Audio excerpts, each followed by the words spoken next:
As a plug, we have the how long it takes to get all the cards in Marvel Snap calculation video up on the Snap YouTube channel. Throw a link to that up in chat. If you're curious how long it takes to get a full collection free to play, or if you're spending, etc., all the metrics are there. Ooh, we have our soft combo this game. So, Ebony Maw is a 1-mana card that you can only play on the first 3 turns. It says you can't play cards here after you can't play cards here. But Invisible Woman hides Ebony Maw underneath herself. So we can play Ebony Maw under Invisible Woman, and then his effect won't impact us there, which is nice. One of the interactions that I was a little surprised about well, that's...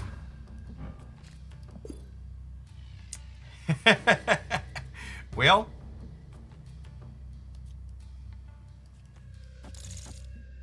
Alright.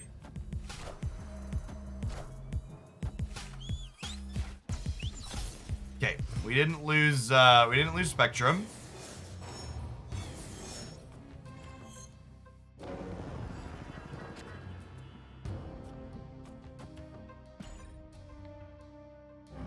Baxter's real nice.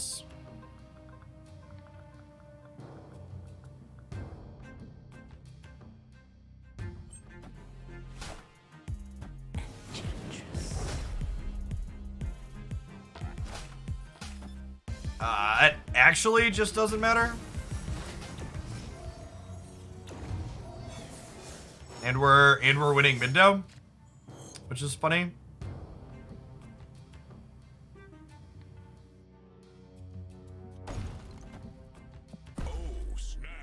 I'm gonna snap them.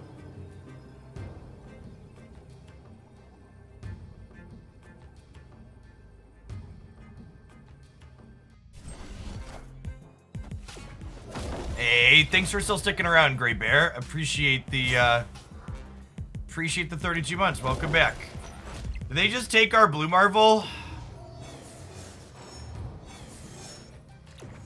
They just took our Blue Marvel, chat.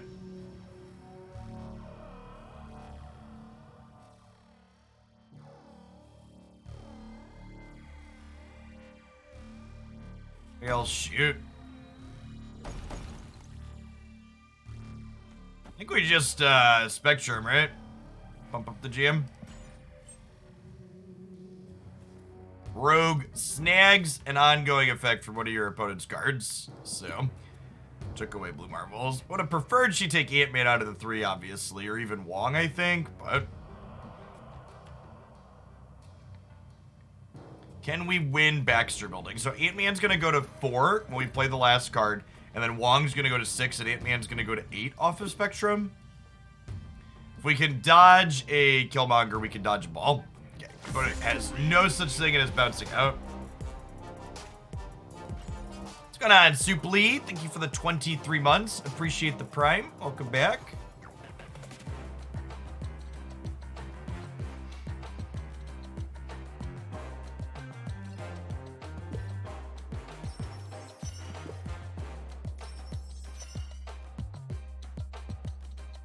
Win a match with 40 plus total power.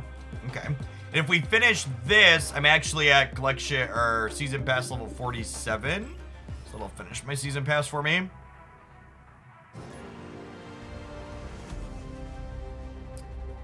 Yeah, when you watch it play for the first time, you're like, yeah, this is interesting. And then when you actually play, it really clicks.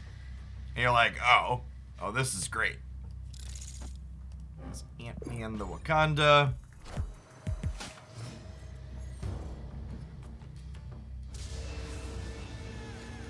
On reveal effects don't happen at this location. Invisible Woman seems fine here. I guess I could Invisible Woman the Wakanda and then plan to set up Wong Spectrum as a surprise. Let's do that, actually.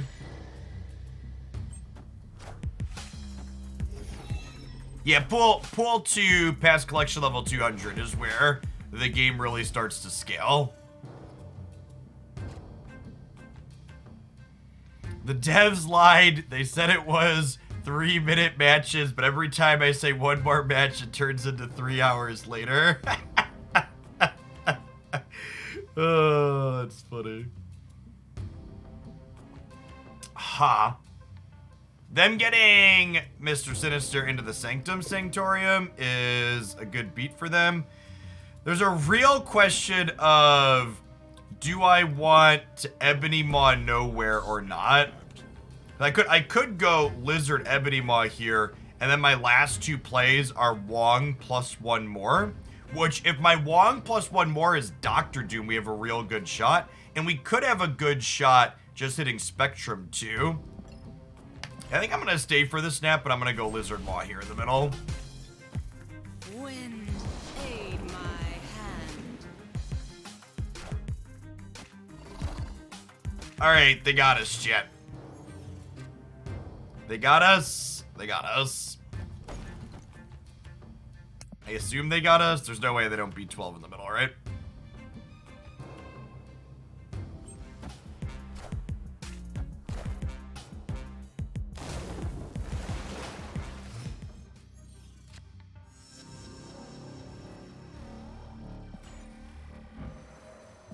Okay, so we have...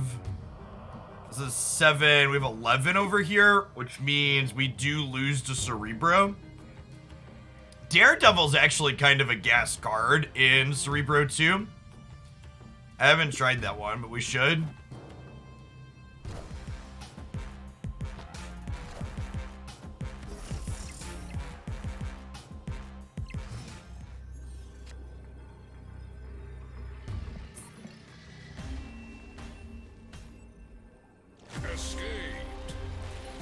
One thing that shocks me is how well the collection system works. It promotes trying out new cards with the half cost on the first level upgrade in a way that doesn't feel like chores that other games do. Yes, I agree, Superly. I also think one of the big strengths that Marvel Snap has as a game compared to other card games is I think the onboarding process in Marvel Snap is better than any other card game I've ever touched, and the pool system is definitely a part of that.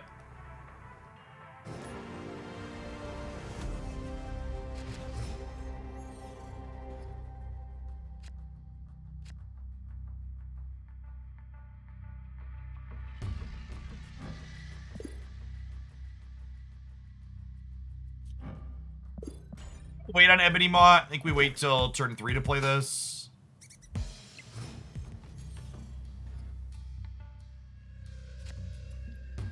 It's actually not terrible for us either. I think we goose the left. Then we can decide, do I want to armor Ebony Maw left, or do I want to Ebony Maw into the Dark Dimension? This is like a free invisible wound, basically.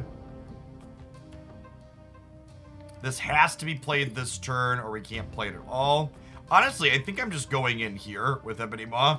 We probably win this location with these.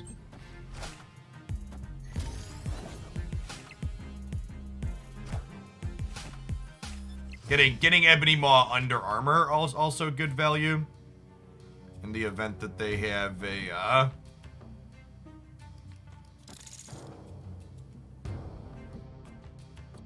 actually would probably rather Ant-Man mid, huh?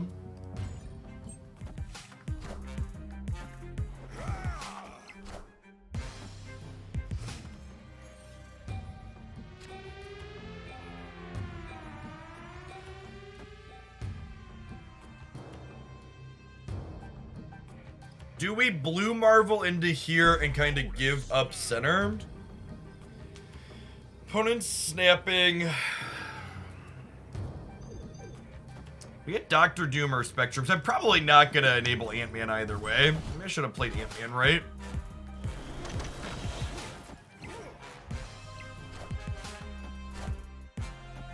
Thanks for the rocks. I want Spectrum or Doctor Doom here. Wongers. Is this enough? This is only 3 because they have 4 cards here. So we're winning here. There's a chance they blue Marvel or something to beat us here.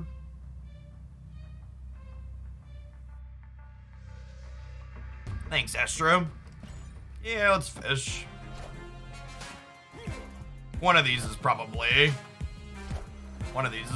Patriot, I have to imagine. Although we might win left and center if one of these is Patriot.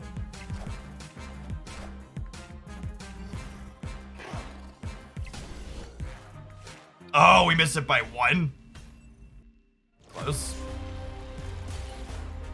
We really needed, we needed Spectrum or Dr. Doom. The fact that Spectrum and Dr. Doom are both in our last 3 cards is a bad beat.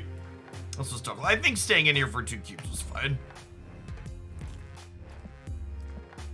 Needed to be something with stats plus Patriot, and they played into the center on turns where they had lower amounts of mana.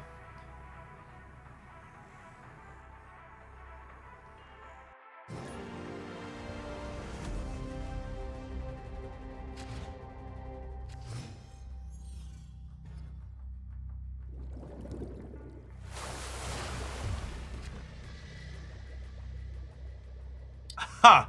So, Lamaria actually means I could go Ebony Maw into armor here, which sounds great. The locations have been really helpful for Ebony Maw so far this morning.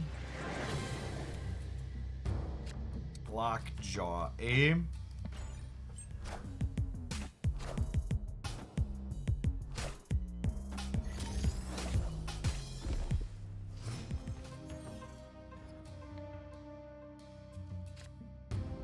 There can be only one.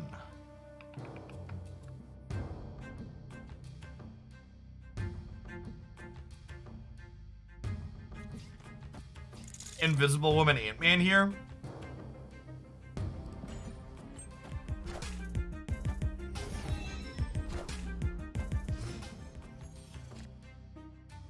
That's perfect. And then we'll Wong here. I'm gonna snap them. Yes, yeah, on turn 3, you can Invisible Woman Maw, or you can Invisible Woman on 2 into Ebony Maw on 3, and then it hides it like Dark Dimension does.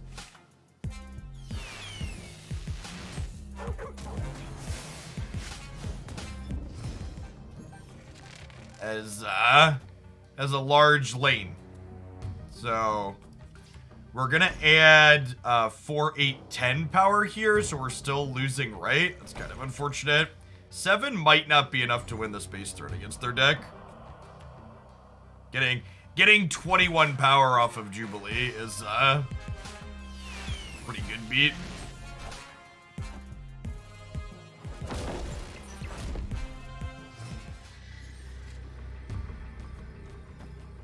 I'm gonna continue spewing because I'm a fish. So, Spectrum gives all of our ongoing cards +2 attack, which the fact that I've played Marvel here might lull them into a false sense of playing something weaker here that can't beat it once Spectrum adds 4 to it. Okay, sweet. So this beats Captain Marvel here, and I believe we're winning middle as well, because we're gonna add 12 here.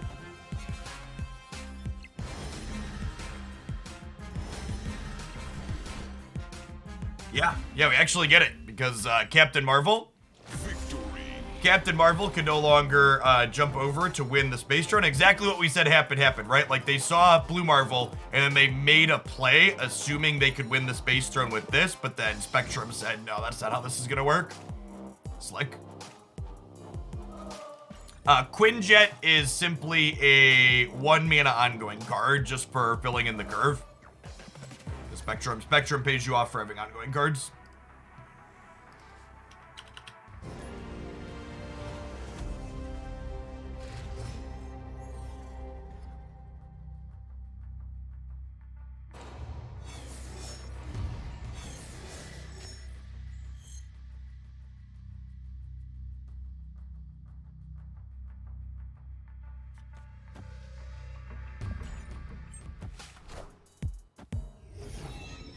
The bot things don't show the mana cost. Yeah, they do. The 4/4. The first number is the energy. The second number is the power. Because remember, there's no defense stat in this game, Chip.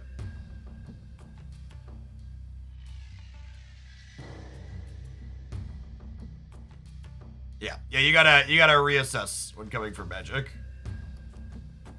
Oh no! Well, that's unfortunate. So my invisible woman actually means that armor can't block Bucky from being destroyed. That's awkward. Punished for leading on this. It's an awkward interaction.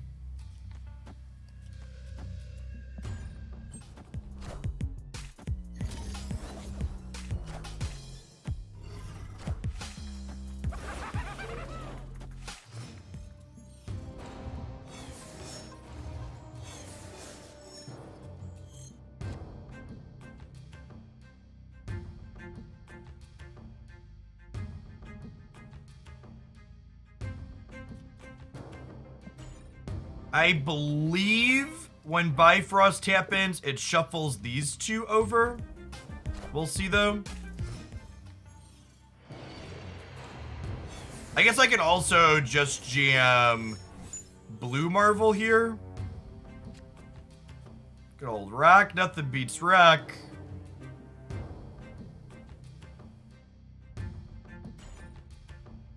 Rock will end up having an attack for us, which is nice. And Quinjet makes them free. Oh, do we just get Professor X'd?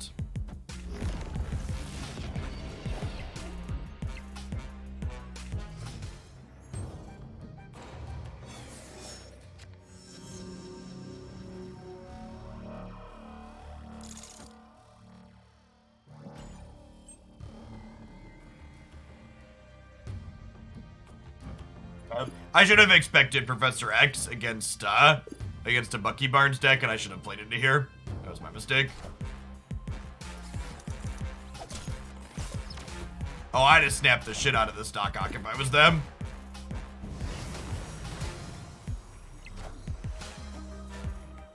Well, happily. I probably would have left anyways, but we'll happily leave for a cube now. Yeah, this game is partially on me. If I be more aware of the fact of, like, what cards they had played out already, this should have been a predictable play. And I should have played Blue Marvel here.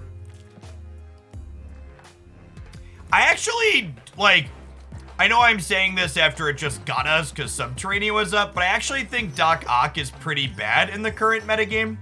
So, Doc Ock is a card that really excels against decks that are filling their board quickly or emptying their hand at the end of the game so you can take away their sequencing decisions. But a lot of the decks people are playing have a lot of bigger, more expensive cards in them, all of which they won't typically play out over the course of the game. Like, even look at this deck, right? I'm playing Spectrum and Doctor Doom just so I have different options on turn 6. And, like, if Doc Ock grabs one of those, it means I don't have to pay mana for it. That's typically going to be a very good thing for me. I'm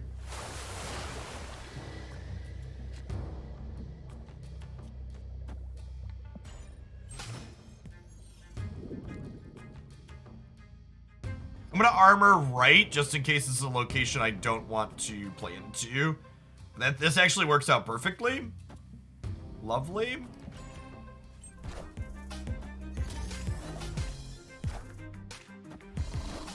Lovely.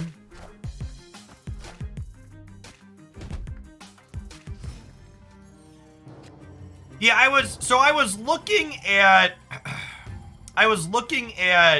Mystique as I was putting this deck list together this morning, and it really feels like the only thing I want to copy with Mystique is Wong, and I think I'm winning most of the games I'm Wonging either 6-drop anyways for 2x, so I don't think we need the 4. But I also wouldn't be surprised if you play this deck a bunch and come to the conclusion that, okay, yeah, we need that. Okay, so they have a Mojo in the middle, which means that I don't want to put a 4th card here, because if I put a 4th card here, their Mojo gets 6, while my Ant-Man only gets 3. I'm definitely going to Blue Marvel left.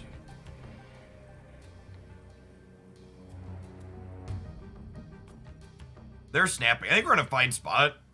And then, like, even this game, right? This might actually be a game where Doom on the last turn is better than Spectrum, huh? I gotta decide, do I want to put 2 bots to the left, or do I want to pump things with Spectrum? Are we gonna get Mojo'd here?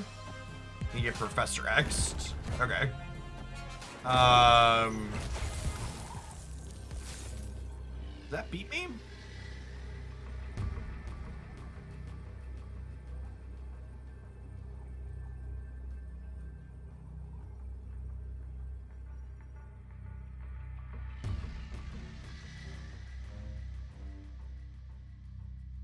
It's a shame I elected to play around Mojo, because if we would have played Blue Marvel here, Spectrum would have won this path. It's a real gamble on their part. Always is. So if I Spectrum here, she adds 2, and then 5, and then she adds 2 and 5, and then we lose 2. I think I retreat. Some people have been playing like this Destroyer Spectrum variation, and Professor X leads me to believe we could be getting destroyered here. So I don't think we're gonna win Jotunheim.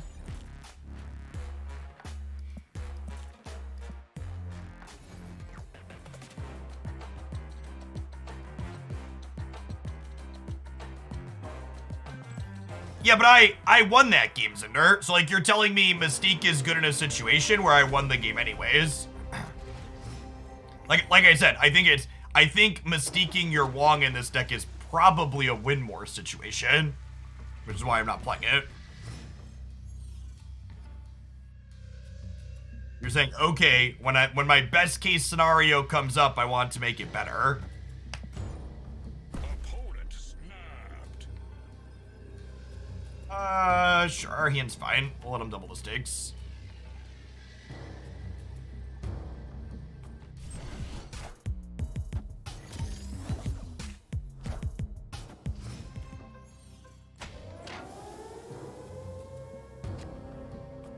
Ha!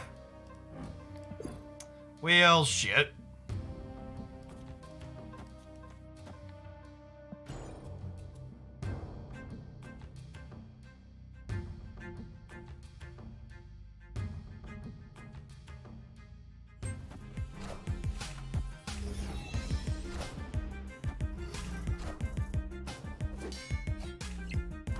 That's true. The base could kill TVA. All right, the game is ending. Time's up. Time's up. I mean, the cubes don't double on the last turn of TVA, so let's play our Wong and flip our coin here, basically.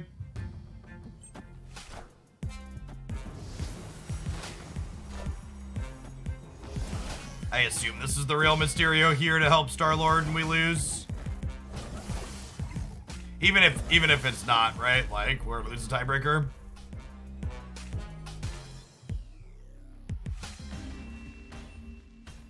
Our deck is decidedly not very good in a TVA. It's a very high variance location.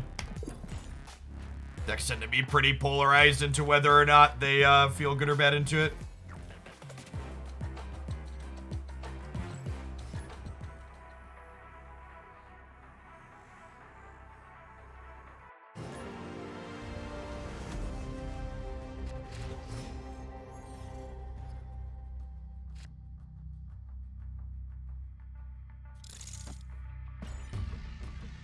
Decline playing Zero System or Ant-Man in the Zero System.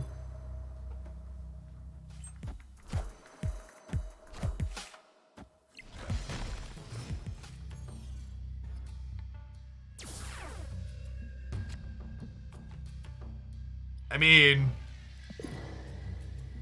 okay.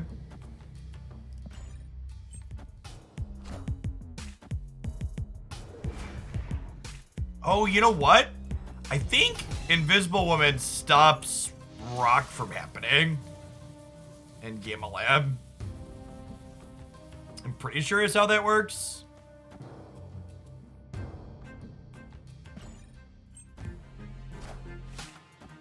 Wind aid my hand. Okay.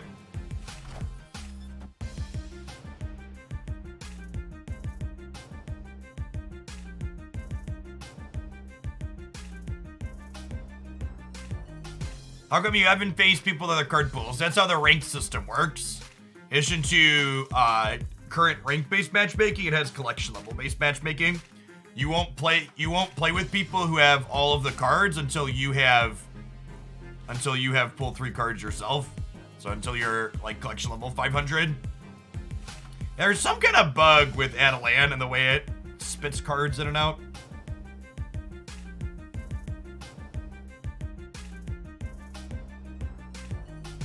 What's happening? This was happening yesterday. This location flipped up.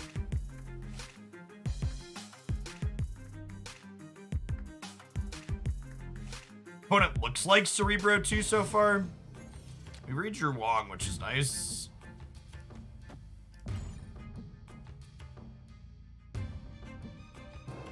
Oh, Adelan has issues with randomly generated cards. Oh, that's interesting.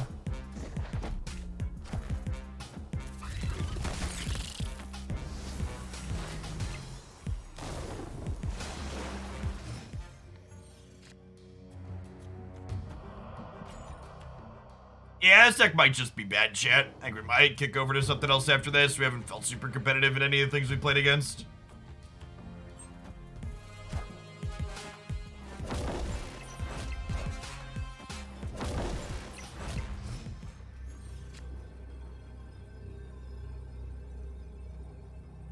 Yeah, we're just super torch. Let's switch off this. Escape. I think the only card I think that could potentially stand to see a change at the moment is they buffed the Destroyer at one point during... They buffed the Destroyer deck at one point during the closed beta, and I think they could probably stand... I think they could probably stand to pull the power level of the Destroy deck back down. Or the Destroyer specifically. It probably doesn't need... No, it has 16 power right now. They took it from 14 power to 16 power. So I think I would probably put it back there.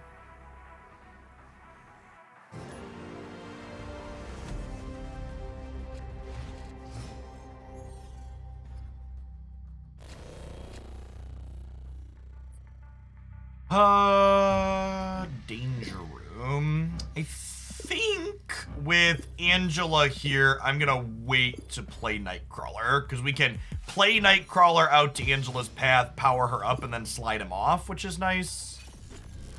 Got super rewarded for waiting on the Nightcrawler. Feels good, man.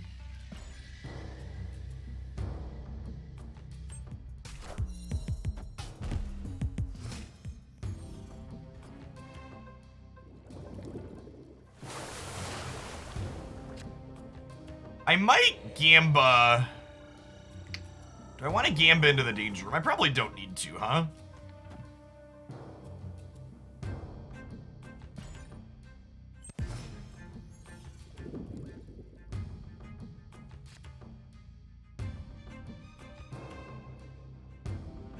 So now I get to play both of these out here into the Angela path. And then Falcon returns all my one-cost cards to my hand.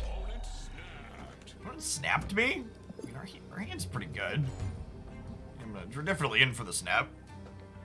And, like, they're playing Sunspot, so in theory, I don't need to play around Killmonger, famous last words. Aid my hand.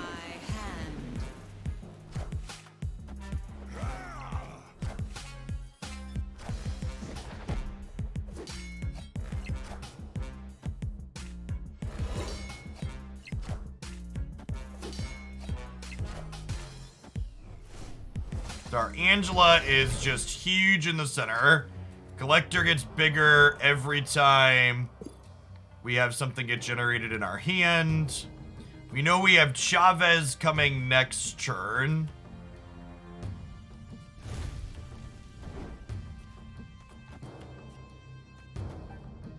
We're not going to be playing Chavez. Our next turn's going to be Demon, Free Torch, Spider-Man. Hey, MLT, thank you for the sub gifts. That's super generous of you. Happy Saturday, good morning. Hope you're having fun with Snap. I know I am. So we're playing to win Lemuria plus the Wakandan Embassy here.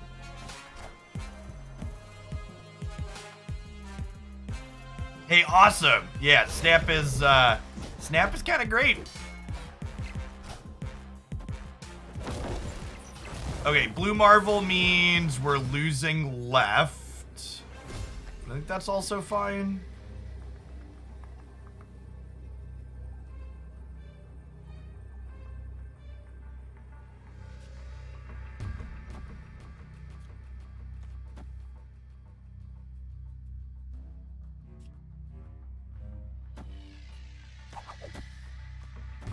So if I do this, Hood playing out here is power neutral because it gives Angela +2 while it contributes -2, but it also gives Collector +1.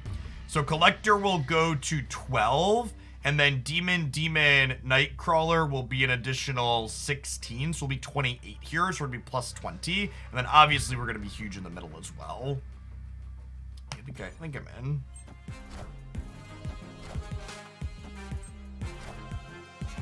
Maybe I'm supposed to play Spider-Man here, since they're most likely to contest this, instead of moving Nightcrawler. Makes Angela slightly less small, but it gives me 1 more power on the right.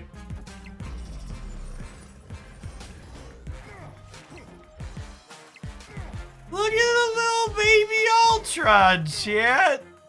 It made 12 power, aren't they cute? Victory. I really don't think the Ultron deck is good, chat. I think you could win cubes with it, and you can win cubes with anything, but this card is significantly worse than Dr. Doom in my experience in this style of deck that the opponent's playing. They're probably a Patriot deck, and I think the Dr. Doom Patriot variation is much better.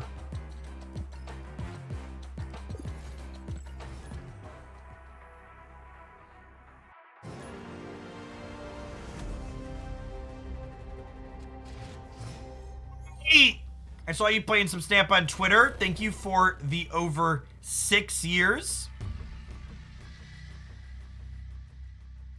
Thanks for the 6 months in advance.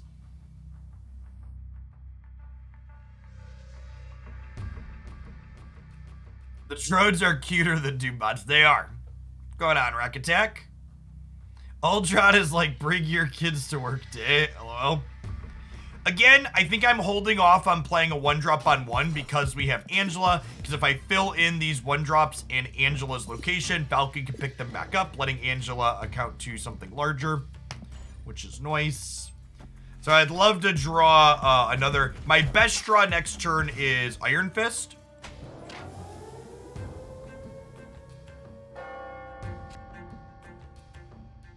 Ooh, that's kind of appealing.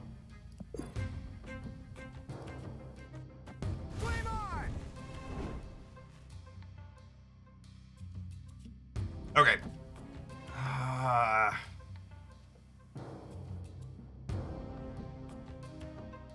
was 3 months clean, no digital cardboard, no salt. Just when I thought I was out, you pull me right back. What's going on, Xanthias? Thanks for the 3 years.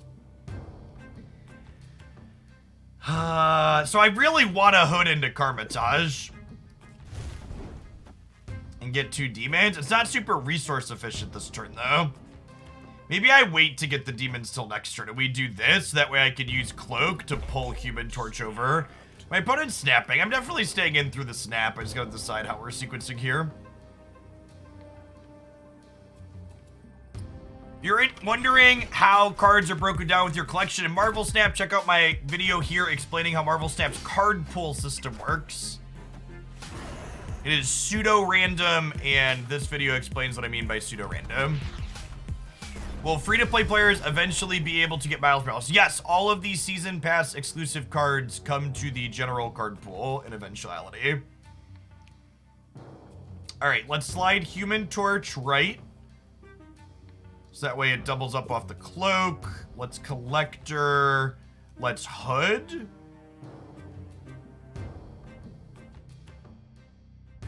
And then next turn, Miles will cost just 1.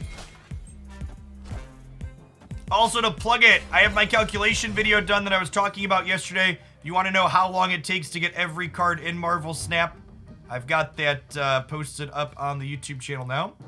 The question is, do I want to bounce these demons back to my hand with Falcon? Probably, for the sake of making Collector huge.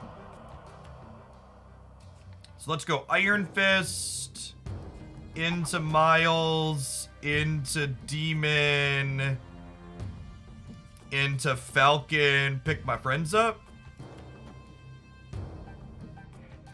And honestly, I think I snapped them at this point. We're going to have Angela big, we're going to have Collector big, we're going to have Demons to play back out at the end. We're in a pretty good spot. Artie McFarty, thanks for the 2 months, welcome back.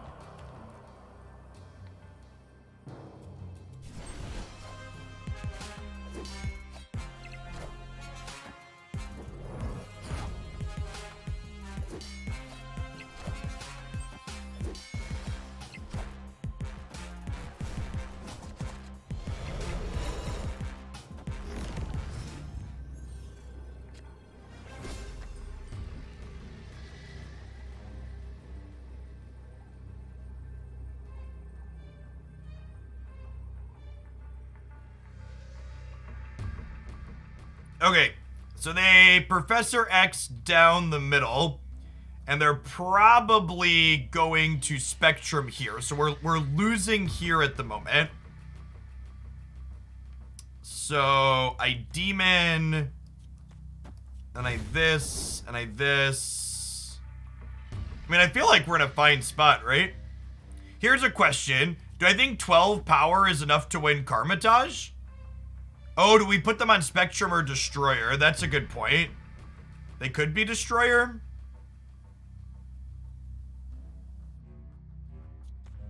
If I do this, this puts me to 21, 23 over here. So I gotta decide, do I want to coin flip for... I think they're gonna Destroyer left. Damn it.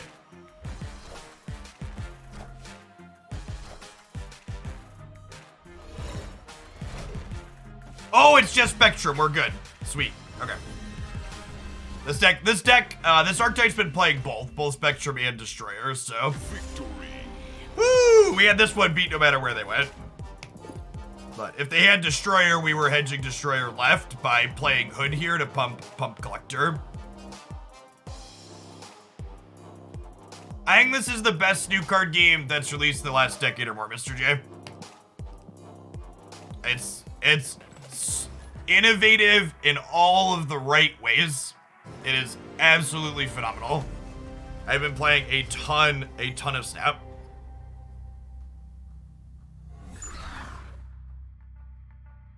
Oh yeah, that's true. If they Destroyered, I win mid there.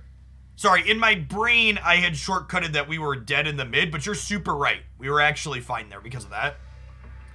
All right, I think because Raptors are here, I'm gonna go ahead and play Torch on 1. And then the Raptors actually cost 1, so Falcon gets to pick them back up, which means Collector's gonna be nice and swole on turn 3.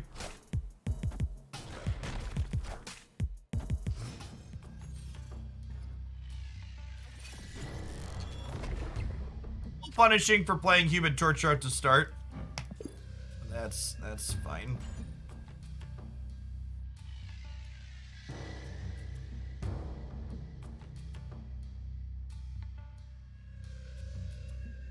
If you want to see my list of reasons why I think Marvel Snap is super innovative, this video here lists my top 5 things I think it does really, really well.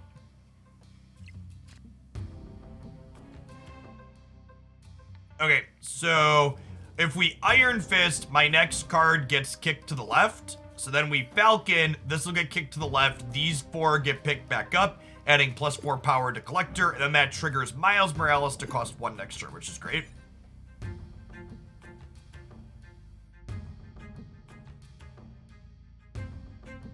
Boosters at the end of the match are assigned randomly to 1 card currently in your deck. Oh, for fuck's sake.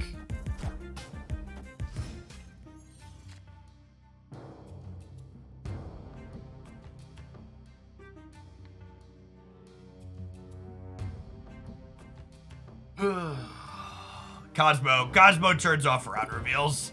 Take your cube. Escaped.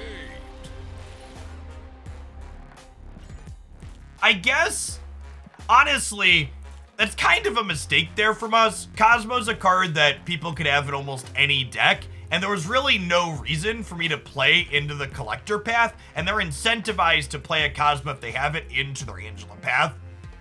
So, I think if we're being more conscious about the cards we could play around there and where they're incentivized to play Cosmo, I shouldn't be playing mid in that instance. Because my 1-drop's gonna end up back in my hand anyways. Well, this is perfect. Let's go ahead and just play Collector on one. Oh, and then we drew Agent 13. So Agent 13 and Hood both generate cards in our hand, which makes the Collector bigger, so really solid. 1-2 here now.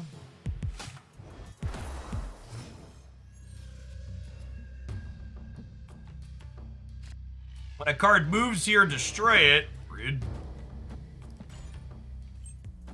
Yeah, questions are always welcome. If I can answer it, I will.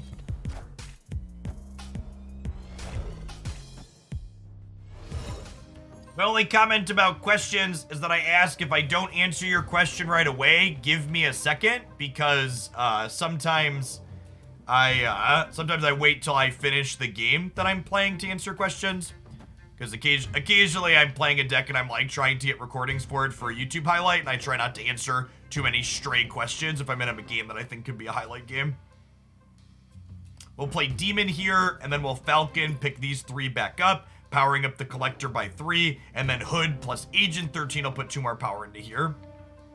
This is still blue stacks because there's a bug in the desktop client that affects you if you have too many decks in your deck editor.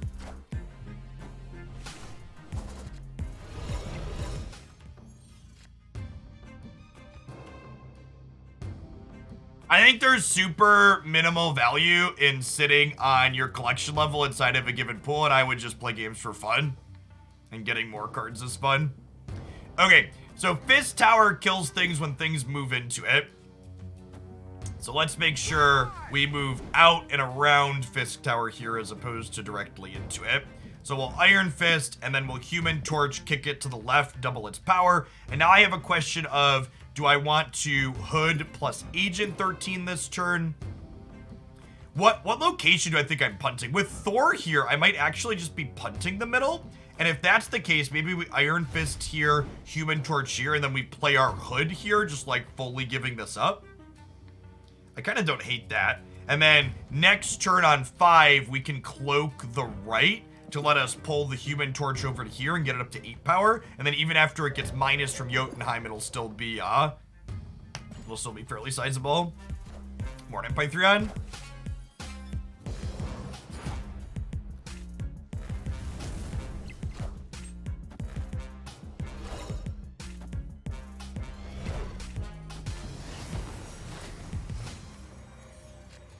Okay, yeah, definitely punching the center. Wow, and then this hand actually looks really great, right? So we get to go Cloak here, into Demon here, into Demon Miles here. And then we pull Human Torch over here next turn, and then Chavez here. What's going on, baby girl? Yeah. You want to come say hi? Here we go open the door now. That's okay. You can come say hi. It didn't know. It only put that wand on the bottom, so here we can open it like that. Here we could just do all back and then open the door. It is you and Bees up on the camera.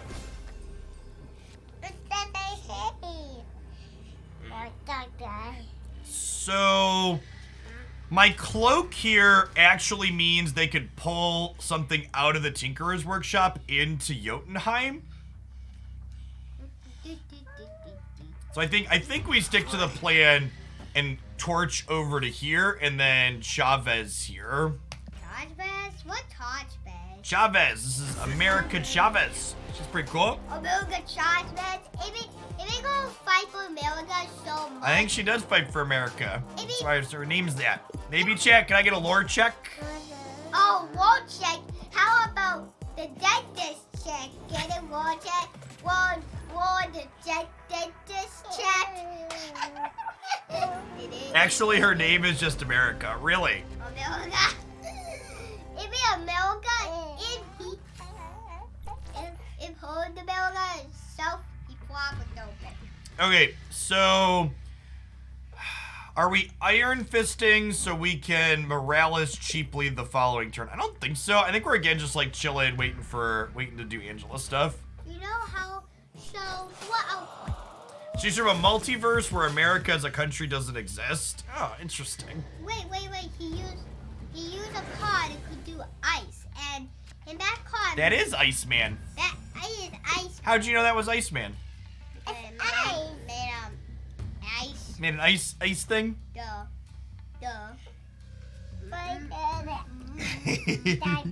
Yes.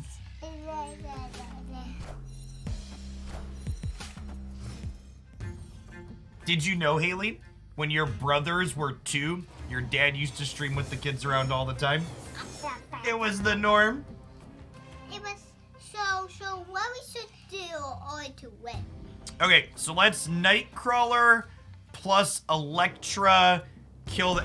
Actually, I'm probably supposed to hold the Electra, right? Yeah, Because Electra... Oh, they have an Electra too, actually, though. Because this was their Daily Bugled card. That's a very big problem. So I'm going to want to make sure I don't have any 1-drops, if possible, in Mojo World. Because they can Electra me at the end of the game. Wait, I got a question. Level 2. Level 2. Oh, 3 or 4 or 5. Why you just talking about what? How about... Ooh, Gambit getting my Angela is a bad beat. Yeah, that's a big problem. It's a big problem, baby girl. So, what we should do? So we have cards to get forces to other cards. And maybe we can win the game with like that, maybe? I don't know. Losing... We can lose it. Losing Angela here is going to make it harder to win Mojo World without playing a 1-drop into it. We did pick up Collector, which is nice. So Collector, Nightcrawler moves over, and then Beast picks all of these up. You mean the beast. The beast just, like, yeet all these cards out, wait. Yeet. Okay, so... I think we snap them at this point, right? Because they just played their Electra out, which means... They just played their Electra out, which means that, Wait, did the game just bug? Wait, This should cost 1 right now, right? What? Because my night, Oh, I wonder if this is a bug or a feature. So they killed my card that moved last turn. I also, like, don't need to play it out, though, either. So, like, it's not too big of a deal, I guess, but...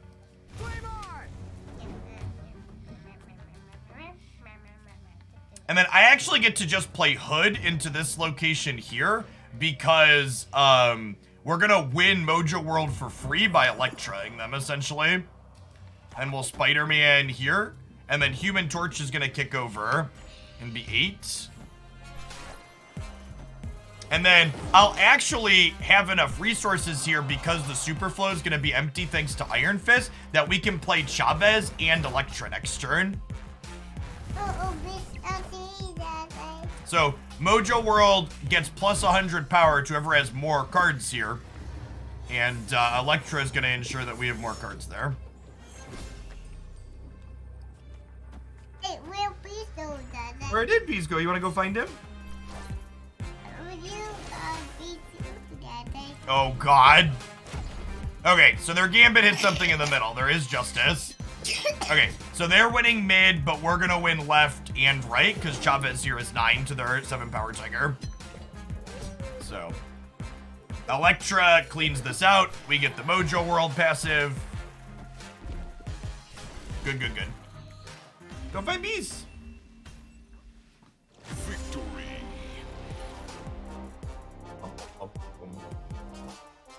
Yeah, the locations in this game, creating play pattern variants is just so good.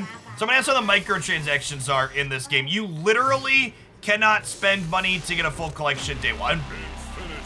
It is very, very possible to free to play a whole collection. If you're wondering how long the collection process takes coming into Marvel Snap, I've got a video breaking down the metrics for free to play, small spender, and big spenders. All right, we split our Falcon variant here.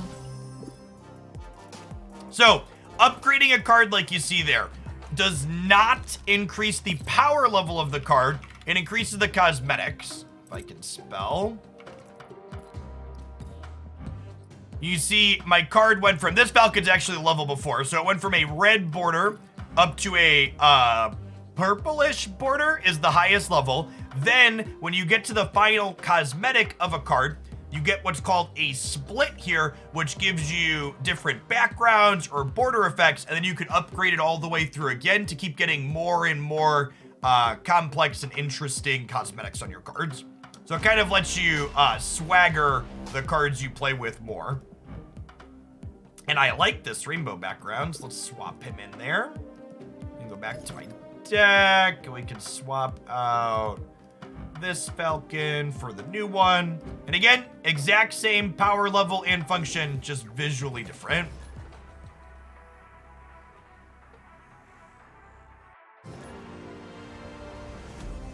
Yes, I agree, Northrin. The fact that you'll still get 10-ish cards per month, meaning free-to-play players coming in at any point will eventually have full collections, is really, really good. Okay, so some sequencing decisions here. I could go Iron Fist into Human Torch, move double its power. But again, I just have Angela in my opener, so I think we just chill on our 1-drop so I can have Angela. New York is actually really good for our Iron Fist on our Human Torch the last turn, because if we end this somewhere else, we'll be able to move it over cleanly, which is great. And Cloak helps us move too. Olympia can actually be a little bit of an annoying location for this deck, because our hand tends to get pretty full with the cards we generate, and you have a hard hand size limit of 7 in this game.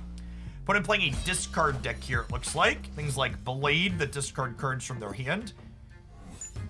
Speaking of our hand getting full, ooh, that's actually an incredible piece of candy for us. That's another Iron Fist. So let's go Iron Fist, center, into Human Torch. Human Torch will kick left. And then I think I'm just hooding too as well. Yes, yes, yes. And every time you play a card here, Angela gets bigger. Yes, there's like 15 total possible splits in the game currently, I believe. Oh, they took away my Falcon with Moon Knight. That's a little brutal. Huh. I was hoping to Falcon next turn and pick my friends up, but that's no longer an option. Well then, we can Cloak to the right, meaning Human Torch will get to pull here and go to 8, and then it'll bounce back to New York City going to 16. I think I want to leave this Angela path open for now. Oh wait, I'll be able to move stuff out of the Angela path into the Cloak path, right? So I do actually want to play here. Yeah, I think I do want to play here because I can pull it out if possible, because getting to scale Angela more is appealing. I think we want to Miles this turn. So if I don't Miles this turn, it'll cost 4 next turn.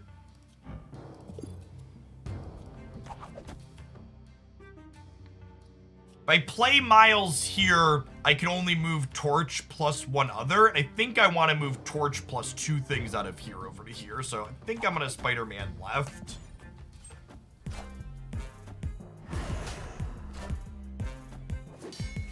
If each players win 1 location, the tiebreaker is total power.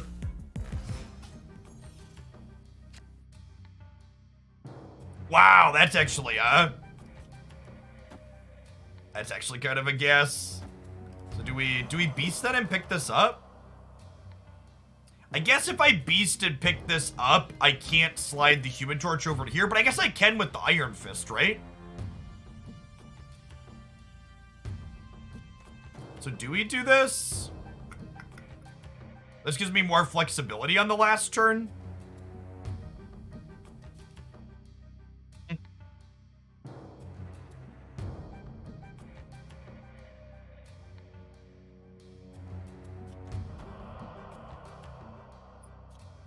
think I'm gonna chill on Beast. I'm gonna chill on Beast to just do this, I think. Because we know we're drawing America Chavez next turn, because you always draw America Chavez on 6, not before. I need to remember the last card that the next card I play is gonna kick over. Because I played Iron Fist. So if we slide Torch here and slide this here, and slide Agent 13 here, and then we Chavez middle. Human Torch is going to kick up to 16 points, so we'll have 21, 25 on the left. And then Chavez is going to add 2 to Angela plus her 9, so we're probably winning left and center here, right?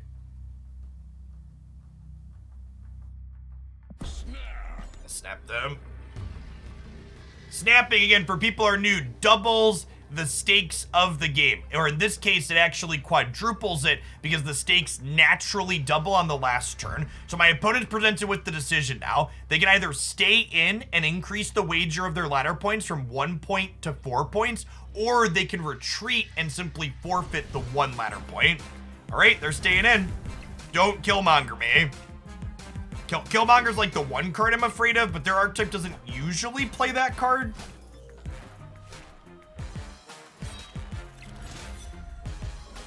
Face the might of Asgard. Mjolnir.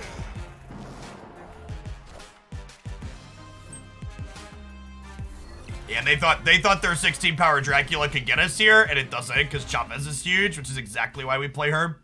Victory.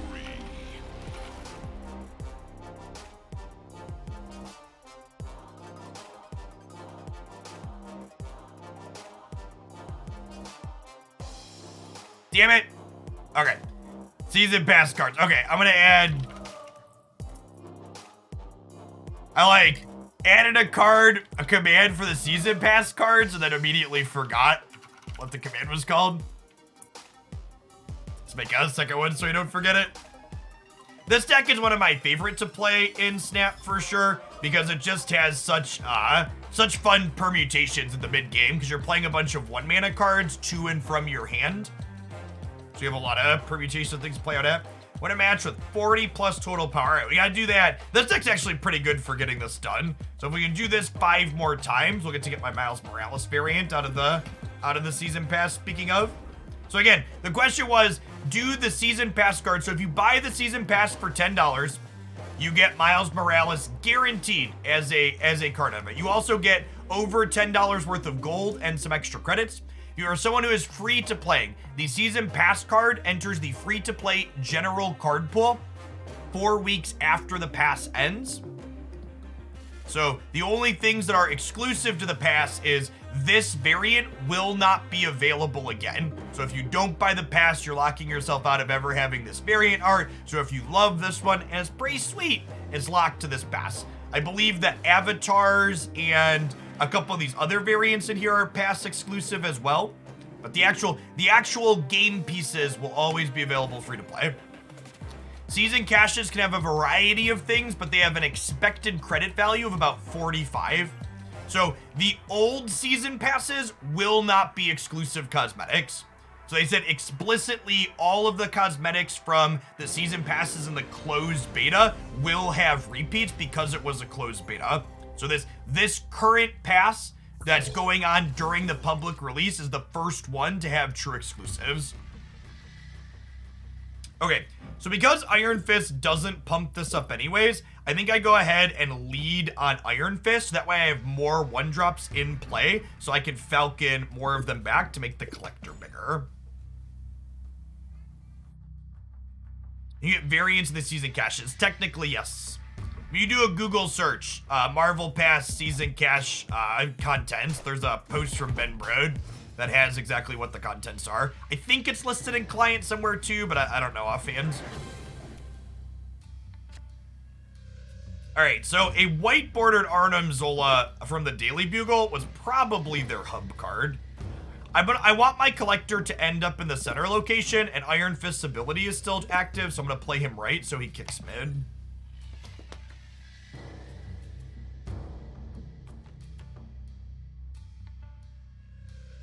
Welcome to the folks coming in this morning, by the way. Great to see a bunch of people here. If you're new to me and my content, I'm Jeff Hoagland. I stream full-time here on Twitch and also make content on YouTube, like the All Cards Collection video that's linked in the stream title that tells you how long it takes to get a full collection in this game. I've been making content here on Twitch for the better part of a decade. I've been doing it as a full-time job, focusing on card games here for the last 4 years. Before Marvel Snap, I played a ton of Magic the Gathering, but I had to tell the truth, chat. I am fully infatuated with Marvel Snap, and we're going to be a mostly Marvel Snap stream for the next month and see how it shakes out. I think think this game is great, and I would love to have it be the focus of what I do. So if you're into that sort of thing, make sure you tap the follow button and stop by again sometime. Yeah, these locations are kind of doo-doo for our deck. Our deck already has issues managing its hand size cap of 7 and just like actually 3 for 3 locations put garbage in our hands.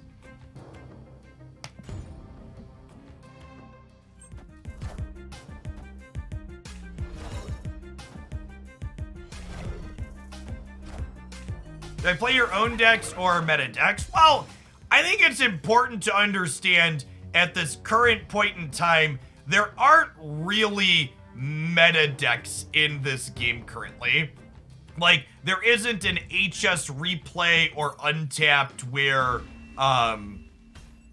there isn't an HS replay or untapped where we have a ton of data on things. Like, as buddy, we're actually talking in my supporter Discord this morning, how the one site, Marvel Snap Zone, their tier list is actually really atrocious in my opinion. Like, there's a bunch of decks listed up there at tier 1 and tier 2 that are not particularly good in my experience. So I don't know where they're getting their data from, or if it's just opinions or whatever. We play a huge range of things here on stream. Usually I change decks every 30 minutes to an hour, depending on what we're playing and how it's going. But variety is the spice of life, so I try to play a bunch of different stuff. We don't have any of our payoffs in this hand, which is a little awkward. I think I might just lead on Hood to get a demon.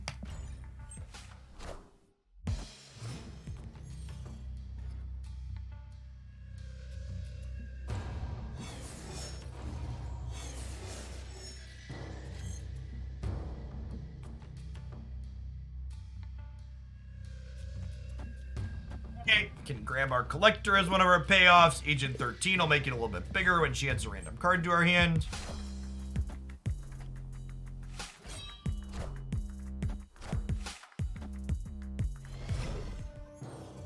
Marvel Snap did a number of balance passes during the closed beta. Although the current patch that we are playing on was the same patch that we had for like the last 2 or 3 weeks of the closed beta. And I think balance in this current patch is pretty good. I'm retreating to District X because we didn't really have any of the key cards from my deck in my hand there, so the odds of having things come together there are not high.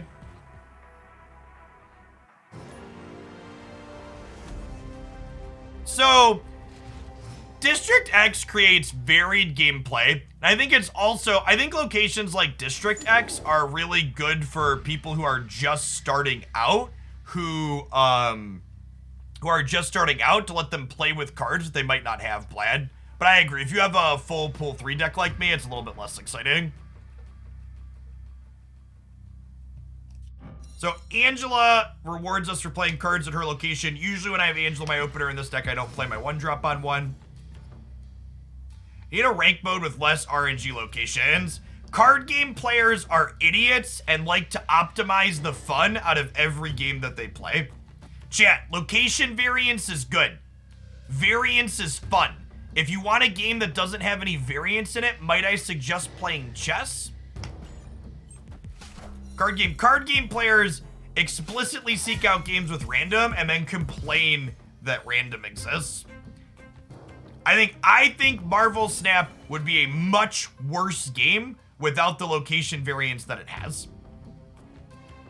I think the location variance is key to what makes Marvel Snap a game that is sweet and fun. All right, so let's Nightcrawler into the Angela location. And I don't think I'm gonna Hood there. I think I'm gonna Hood right and then set up a Beast to pick the Hood back up.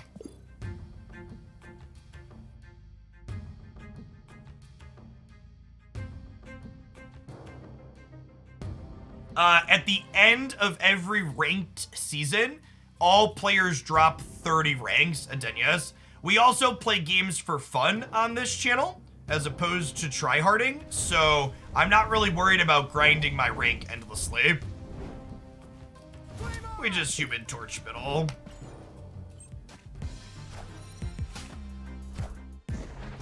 I mean, what I just said there about chess isn't saying chess isn't interesting. It's about saying that there are options if you want a game that doesn't contain variance. I agree that chess is a sweet game that has a lot of interesting things going on in it. It just has no variance in it, and that's by design.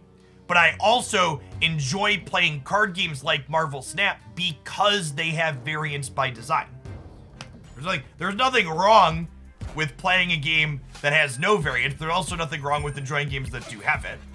With the ranked reset, do you get all the awards again for the rank you would have gotten from climbing? Yes, with the asterisk that you have to play at least 10 games in the new season to collect all the previous rewards you would have been past.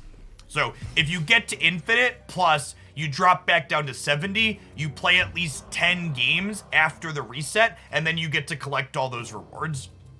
Marty, thank you for the sub gifties. The king of the Hoglandia sub gifts. 1,115 in total. This is me voting for more Snap. Things you love to see. It. All right, so we know we're drawing America Chavez next turn. Why? Because we always draw Chavez on 6. She never leaves us hanging. Let's Miles Morales Xandar. Let's Nightcrawler New York. Let's Cloak the left, I think, so we can slide Human Torch here. I don't think I want to Hood this turn because I'm not going to have mana to play the Demon and Chavez, so adding -2 to the board doesn't really do anything for me.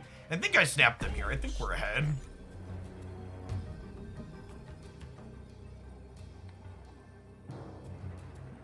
You have a rainbow gift box? That's banger.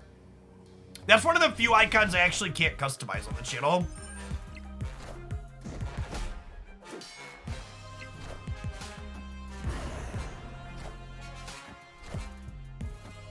Okay, so they have a vision.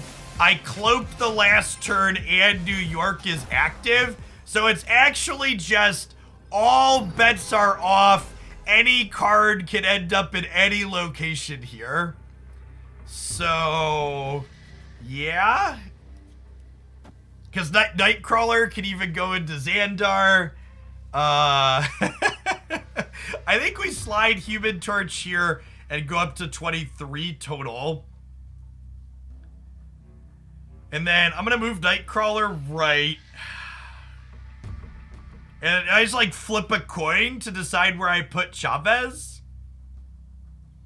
I guess we could like Beast here and this here.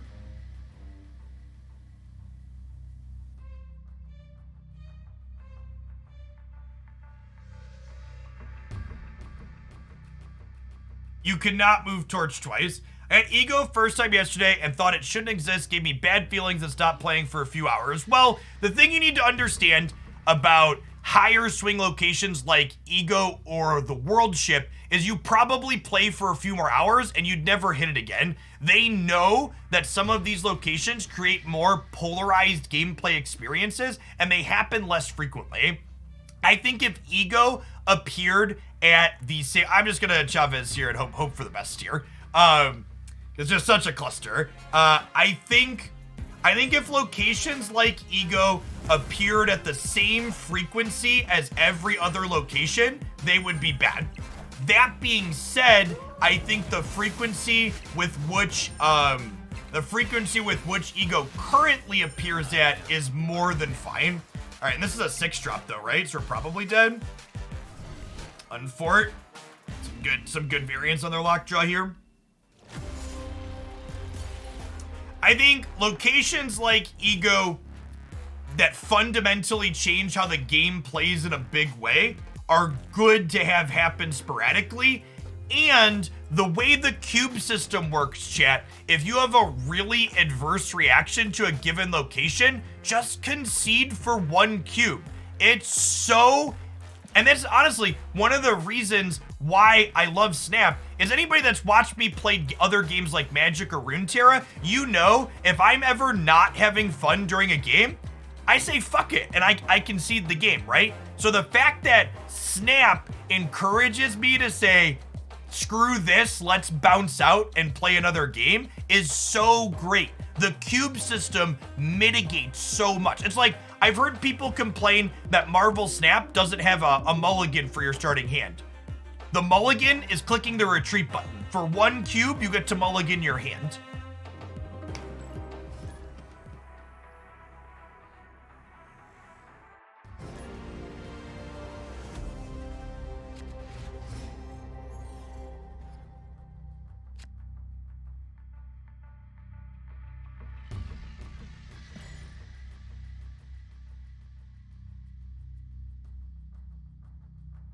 I've actually heard that from a lot of people too, which is awesome, what Schmex said there. As someone who experiences ladder anxiety in other games, retreating really reduces the stress of the ladder system for me. You are not the only person to say that, which I think is another great part of it. Knowing that you can mitigate your losses through intelligent play is great. It's really, really satisfying sub-game inside of the game. There are many things about the core design of Snap that make it psychologically more satisfying to play than other card games, and the cube system is definitely a big part of that. All right, so this is great. So I get to go 1 drop, 1 drop, 1 drop, if I can get it into play, in my Angela location, cranking her up to 7, and then next turn, Falcon is gonna get to pick all 3 of these friends back up so we could do it again and make Angela huge. And we're in Wakanda, so I can't even get Shang-Chi's. I'm gonna snap here. We got a pretty good start. We're gonna have to make a couple of demons off of Hood. Our hand's great.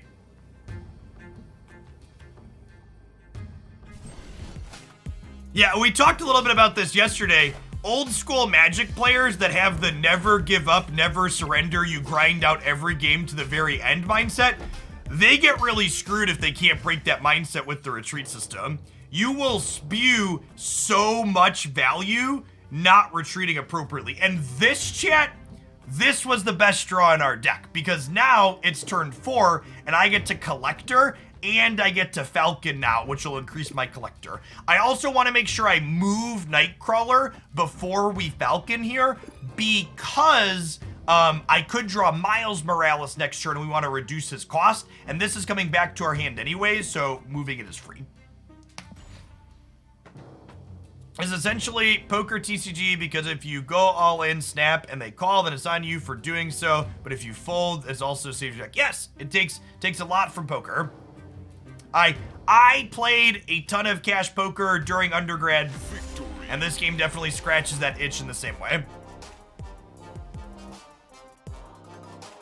I don't know if I feel comfortable continuing a sub if you're not perpetually yelling wildly about gameplay and client issues. I know for some of the Magic regulars, it's gonna be weird watching me play a game and be happy and excited about it while I play, but I promise you, you can adjust. It'll be a rough transition at first, but eventually you'll learn to enjoy me experiencing joy.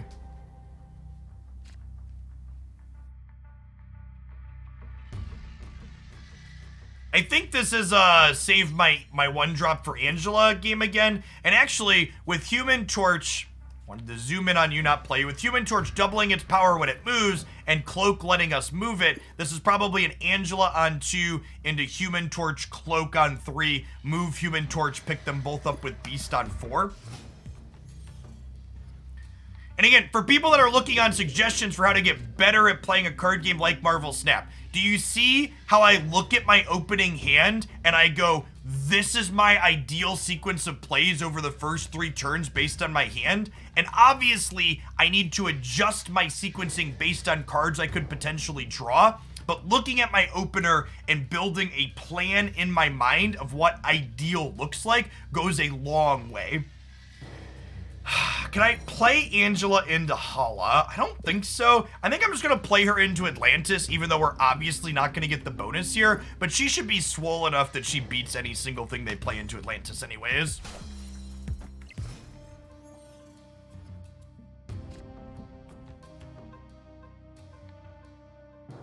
Is playing blind to the 3rd location or negative, positive or negative? I think playing into blind locations is negative on average.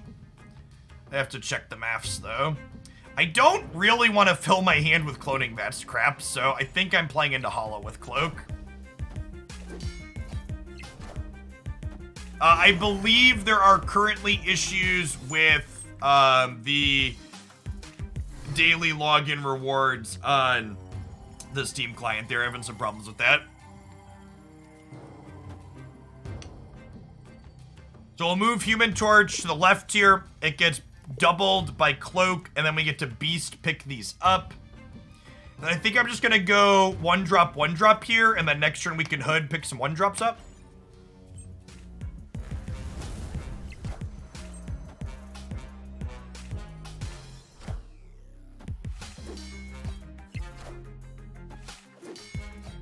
Supposed to be snapping them at this point. They've done actual nothing. Oh, snap. I snapped them to keep them in the game. Okay, so yeah, they just retreated. I just did nothing. Victory. Push them out. I probably should have snapped earlier, honestly, when they did nothing. I don't snap quite as aggressively when I'm playing on stream just because we're talking and there's a lot going on. But decide which cards get orbs after the game. It's randomly among cards in your deck, Zato. There is a small bias when it assigns boosters at the end of the game to giving boosters to cards that you have that are white or green, the lowest level, but it's mostly at random.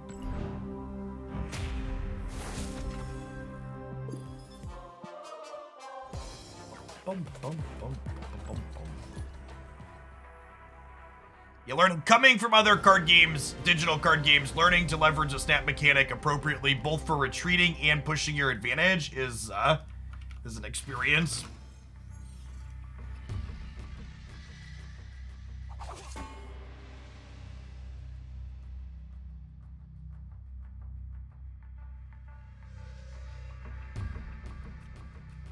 So we'll just Agent 13 to see if she can get us a payoff at random, since we don't have any in our hand at the moment. Domino is not particularly exciting. This is kind of a payoff. We'll Cloak so we can move something and then be able to play Miles for cheaper.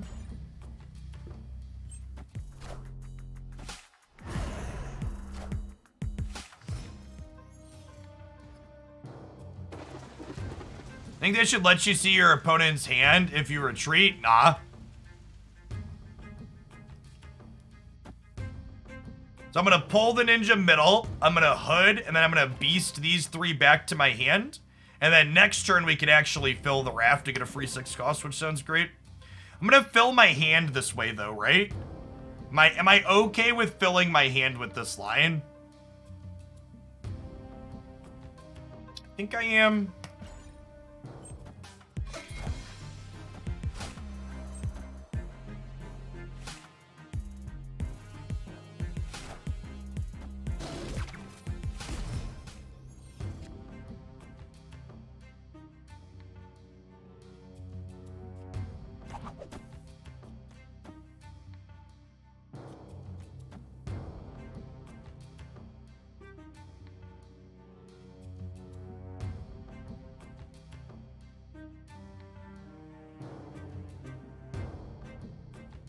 This is 11, 13.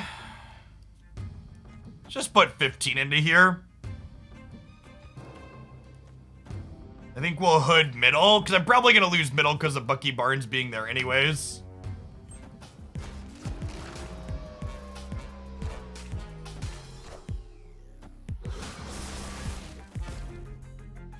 Oh, the Hood's going to end up left because of the Iron Fist. Yeah, I'm dumb.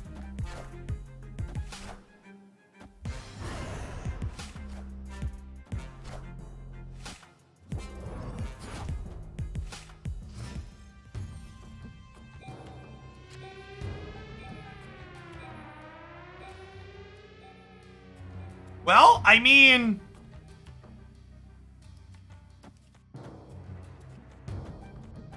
just do this and snap.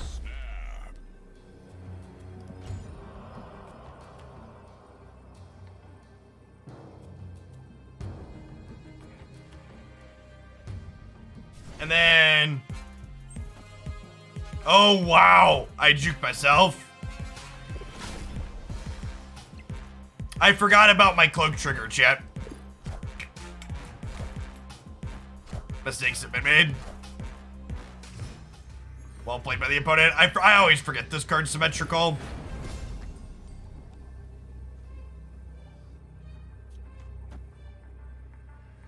Is 8 enough to win here?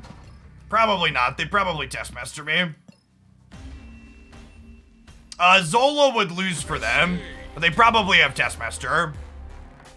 Yeah, Zola would mean they lose right and center, because I have 20 here. I think we bounced, though. I forgot 2 key things this game. I forgot that Iron Fist was going to bounce my hood, and I forgot that my cloak was going to let them move out of the vault. That's on me. Ah, baby girl. Are you being good this morning? Yes, always. Not a huge fan of the pixel variants yet. Eventually we'll have all of them, and then we'll get to other ones. You wanna say hi?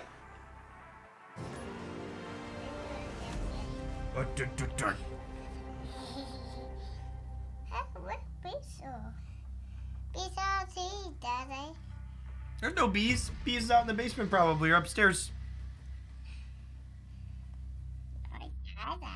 I am your dada, yep. Good old rock chat, nothing beats rock.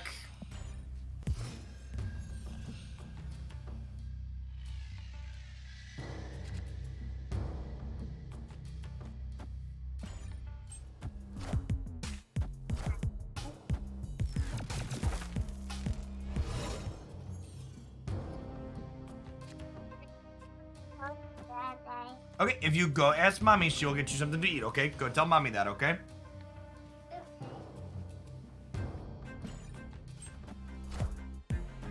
I mean, for what it's worth, chat, I did not say the pixel variants were bad. I said I personally don't like them.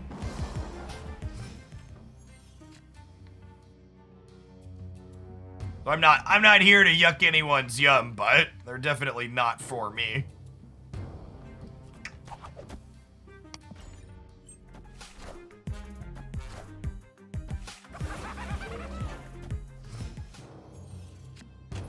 Art is very subjective, obviously.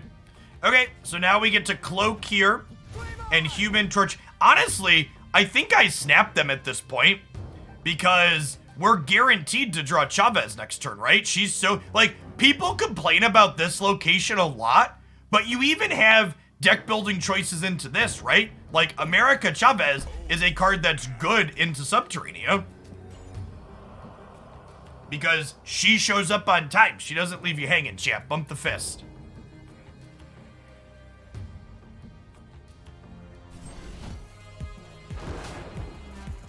Okay, and speaking of things that can mitigate that deck building variance a little bit,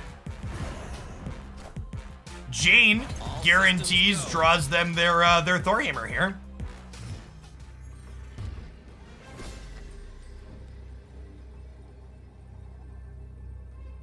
Now, Cloak does make a little bit of the shell game here on the last turn.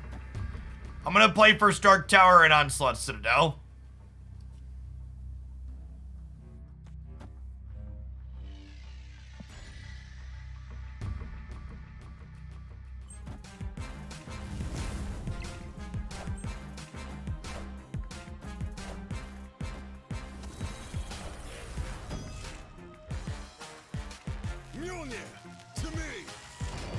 Anyone explain how collection tokens will work? No, because we don't know how they will work yet. They haven't fully announced it. Victory.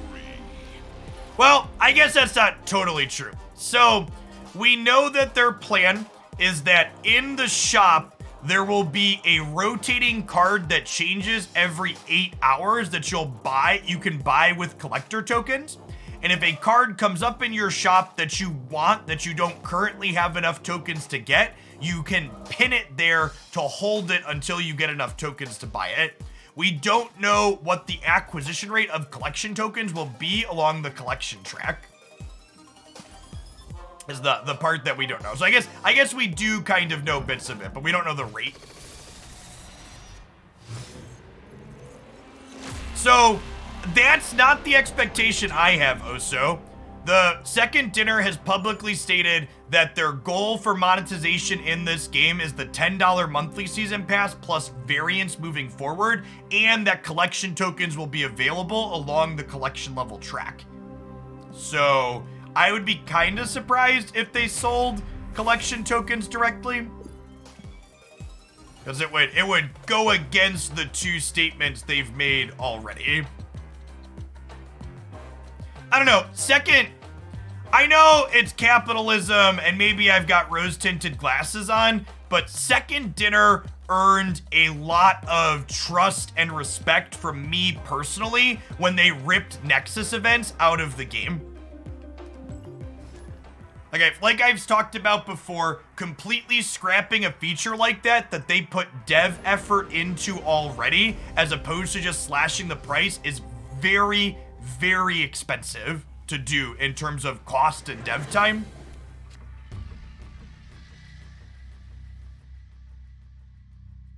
The fact that they fully closed them down really shows that, like, their goal is making a good game that people can play. Is a collection level infinite? Yeah, in theory. You get a full collection at level 3,300 though. Nexus events was a new card acquisition model that they introduced during the closed beta that were incredibly expensive loot boxes to get new cards from. It would end up equating to like spending $400 to get a new card guaranteed. It was like a Genshin Impact style system. It was not good. They were appropriately shredded in lots of different ways for trying to introduce it. And they not only ripped them back out of the game, but they refunded all the gold that beta players spent on them. So, yeah, it wasn't good. They know it wasn't good. They have never, to my knowledge, mentioned a PvE aspect coming to this game. There is a DC comic books card game that's supposed to be releasing at some point that has mentioned PvE content. But as far as Marvel Snap is concerned, I don't believe they have ever mentioned PvE focused content. I don't even really want to win Asgard because cluttering my hand kind of sucks. I think this is a collector and then hood mid.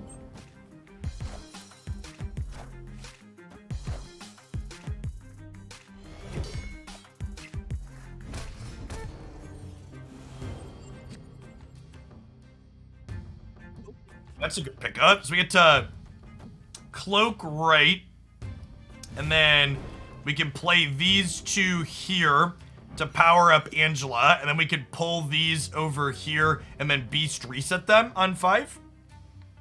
And that'll give us this is probably a game where we don't play Chavez on 6, because we're going to play Miles on 6 along with other stuff.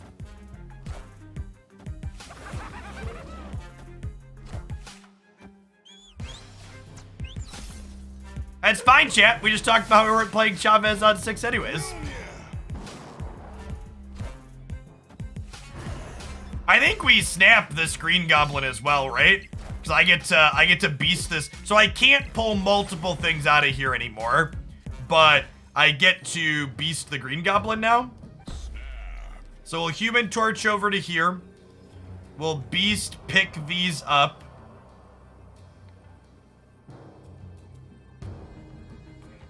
Then I guess, if I do this, so Beast will pick these 3 up, and then I believe the way this works is my hand size caps at 7, but I believe Falcon picks up the oldest 1-drop in play, so it should pick up Hood as the 1 extra card out of the center that I get to bring back to my hand. So I believe my hand is going to end up with these 3 plus Hood in it here.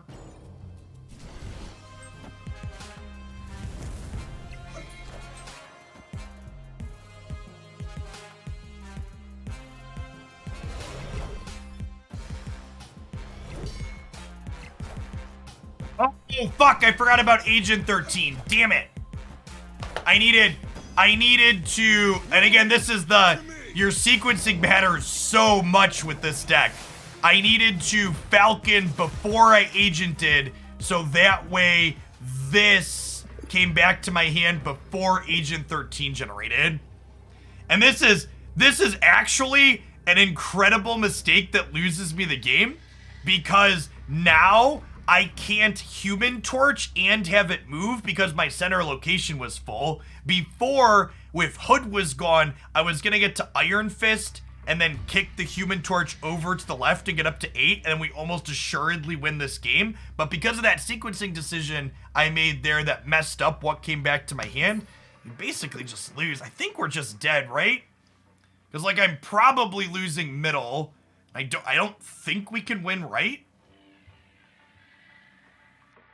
I can, like, Spider-Man, Human Torch, Cloak, and then, like, Green Goblin, Iron Fist. This is plus 13 here, so I'm going to 15. I guess I could stay for 2. Might just be dead here because of my mistake.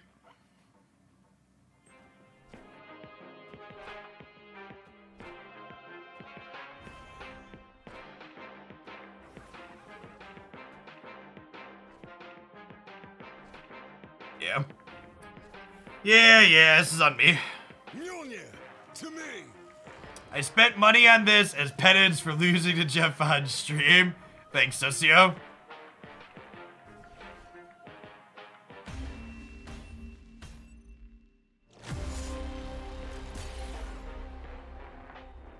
The audio does this funky thing when you click the retreat button sometimes. Let's restart to fix it.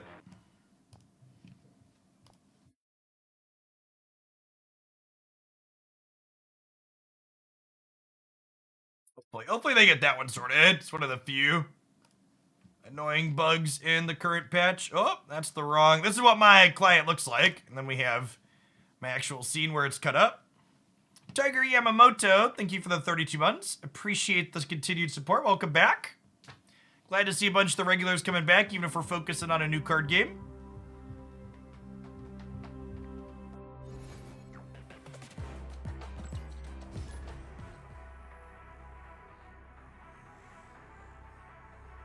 Even though that game was a loss, it was a, my camera is mirrored in one of those screens and not the other. Yeah, I have it mirrored on the game screen here, so it looks like I'm looking at the game board. What did I play before Snap? I spent the better part of the last decade doing Magic the Gathering and other turn-based strategy stuff, but mostly Magic. Slowcase is actually pretty bad for us, because our hand just, like, doesn't... Our deck, generally speaking, doesn't do anything with all this extra mana on the first turn.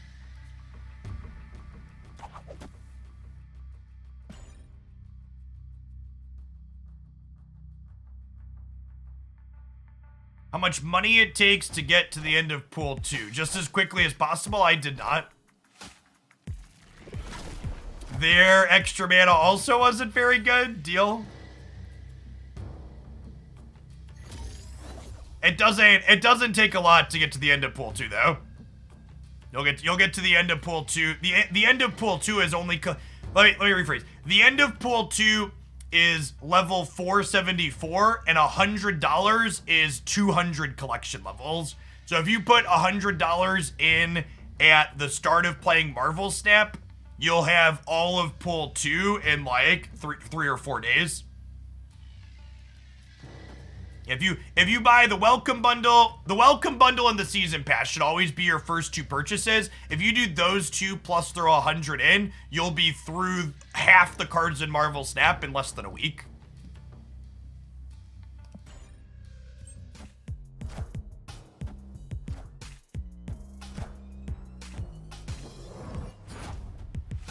If your goal is progressing your account level, you should spend it on credits. My Snap Guide video here breaks down what you should be spending credits on to maximize value.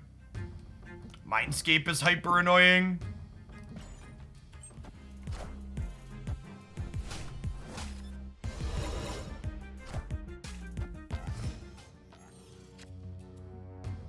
Okay, so We'll go Iron Fist into Human Torch. This kicks over up to 8 power, and then we'll Beast pick all of these back up. The fact that Mindscape is here, though, means I can't Falcon again, which is kind of sad, but I want to pick the Falcon back up at least to get my Collector as large as possible into this Ebony Maw path. I think we're set up enough at this point that I'm going to snap them, because my Human Torch is going to be 16 power this game.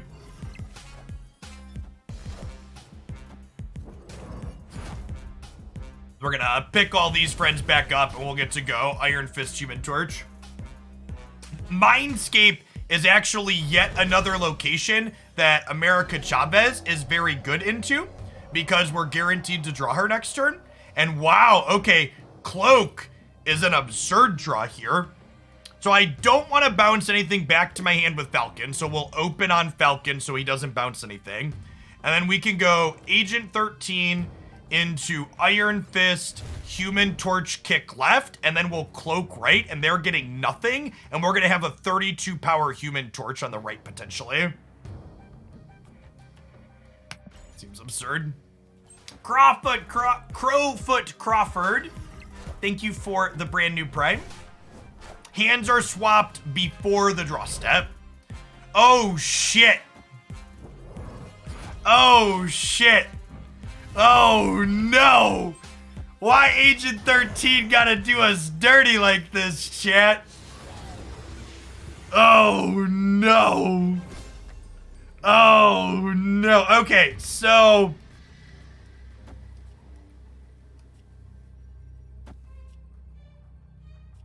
So RN Jesus is gonna take the wheel here a little bit. We're gonna put the Electro Human Torch to 1 and 3. And then if I Chavez here, this is 12-21, so we're winning left. We're currently winning center with 5, and then we're probably winning right unless this Electro really does us dirty. Opponent just retreated. Okay, the opponent doesn't want to wager 2 cubes. So even though this costs 0 to play, it still counts as a 1 for Electra. Because it's 1 once it's in play. Wasn't Torch my last played? Was it? Oh, it might have been. Yeah, I think so. I'm going to be honest. I don't remember how I sequenced. You might be right. I'm so excited to get the Season Pass Miles variant check. So we got 172 boosters built up. Of course, I'm also out of credit, so it's going to be a little bit, but, you know. Yeah, I think this deck is the most competitive Human Torch / move deck. I think the all-in move deck with like multiple man and Heimdall is not quite good enough for the current format. But this is pretty movie, and you regularly get a double-digit power Human Torch. All right, we've been playing that deck for like an hour, so let's change things up. Let's do some Thor. Lockjaw's a good boy.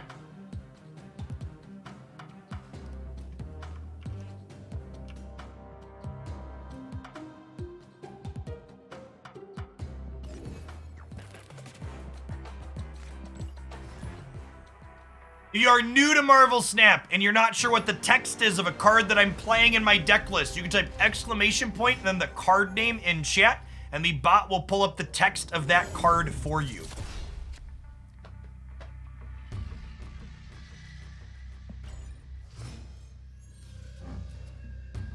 Power here is granted to other locations as well. A third energy this turn really doesn't do anything for us. I'd love to Black Widow, one of my favorite disruptive cards in the game. Give them a Widow's Bite to deny them a card draw, and then it eats up a space on their board. Yes, 5,000 credits is the cap. I basically never come up against the cap, chat. I spend my credits and upgrade my cards as soon as I get them. Credits are always the bottleneck in this game. You will basically always have more... You'll basically always have more boosters than credits if you're playing anything reasonable. Yeah, there's the Sarah Says deck is a Sarah Kingpin Arrow deck.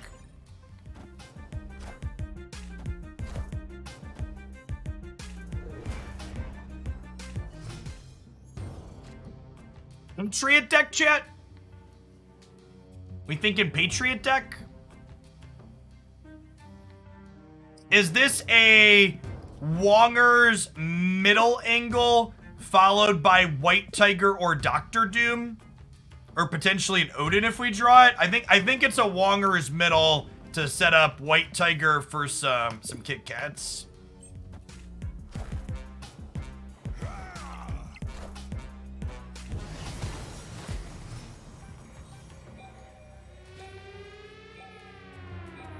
There are 4 cards in my deck, so we're 25% to hit Odin next turn.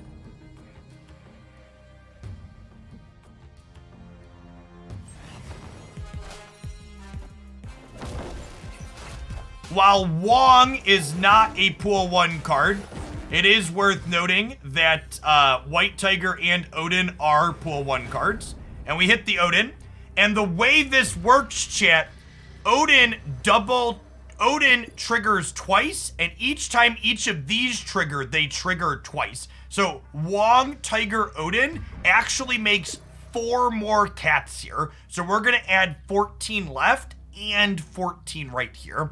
I actually think I'm not supposed to snap because I think our opponent's far enough behind that if we snap, they'll fold, and this way they might limp in for 1 more cube. Generally speaking, snapping on the last turn when you're in a strong position and your opponent can see that is wrong because you'll push weaker hands out. Opponent snapped. I'm in for 8. Let's go. Come and get it. Once they make an indication that they think their hand is strong, all bets are off. Let's go.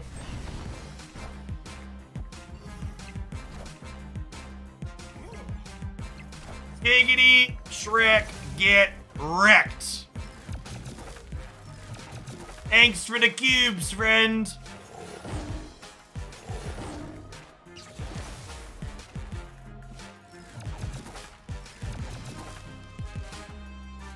Ew.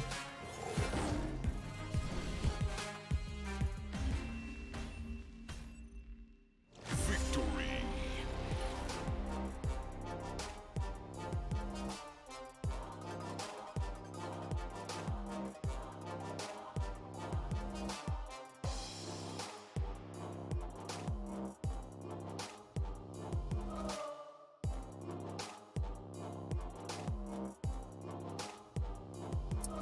I'm noting that one down because I think that's a good game for a highlight, talking about cube theory at the end. Wong is a pool 3 card.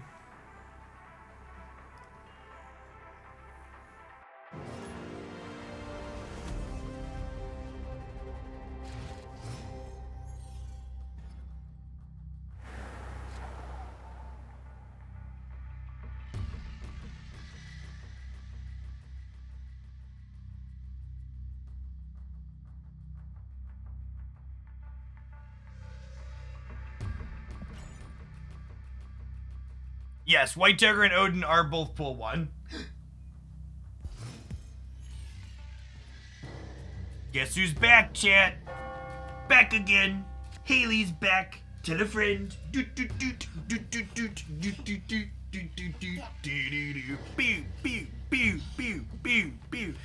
Black Widow into Karmatage. That's a snap. That's a snap. Aha! Is this aha, baby? Oh, baby. Yeah, you see it up there? It's attack. Okay, so we basically never want to wasp before we have a Lockjaw. I think we're waving here. I think that's fine. Me too. It's daddy. I guess maybe there's merit to playing Wasp out here so it doesn't shuffle back into my deck with Adelan, but it just has such good upside later on. That way, that way, that way. It's what, daddy? Oh, it's that way. Okay, so they've kind of punted right here with the Widow's Bites. So I think we play, or left. So I think we Hobgoblin right to try and lock them out there. We obviously can't Hobgoblin in the middle because Goose is having none of their crap. And we can't Odin mid for the same reason.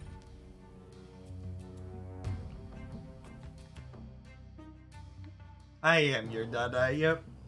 That's it all about toast, Daddy. I told you, if you want something to eat, go ask your mommy, okay? Okay. Okay?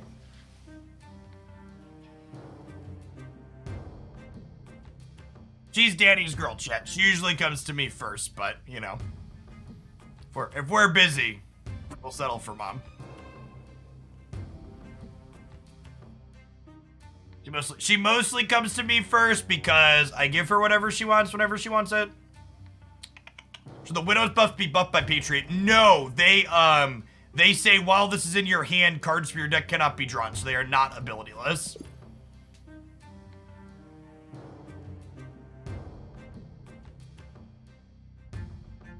Yes, you also don't want to Hobgoblin into Carmartage, because it'll end up back at you, but also we can't do that here because of Goose.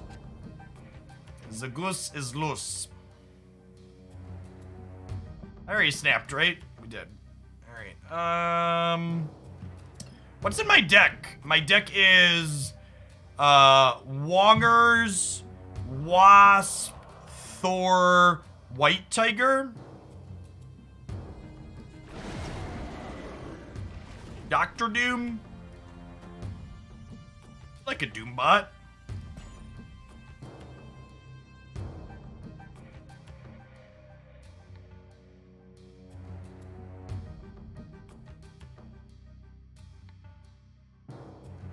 That doesn't surprise me. We disrupted them pretty. The Black Widow is just so brutal. Takes so much space.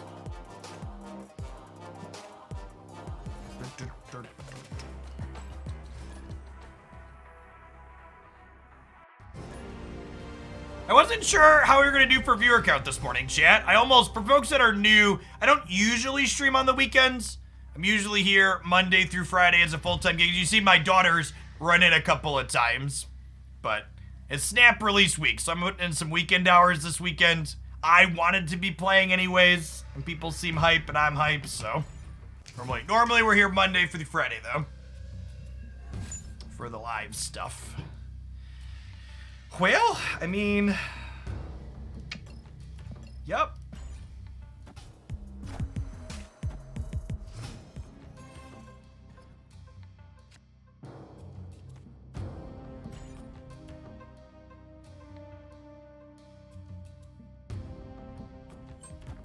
What do pools mean? You can check out how Marvel Snap pools work by checking out this video on my YouTube channel here. My Oglandia chat, if you have a question about Marvel Snap, it's probably answered in the Marvel Snap Minute playlist on my YouTube channel at this point. Cover almost everything on there at this point. Wow, that's incredibly brutal.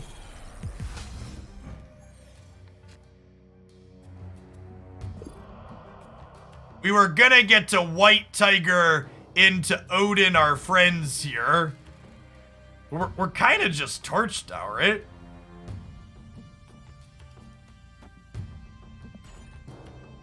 Our deck is very much not stat sticks, it's mostly abilities.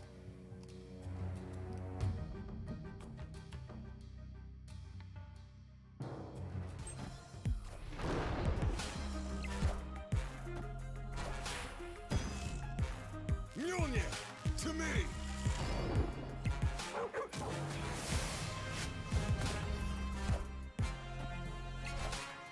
Wait, they're a peach. Was this RNG? No, they're just playing this card?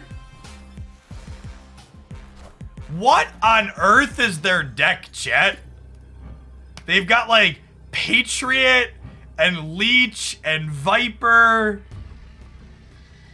Like what is going on?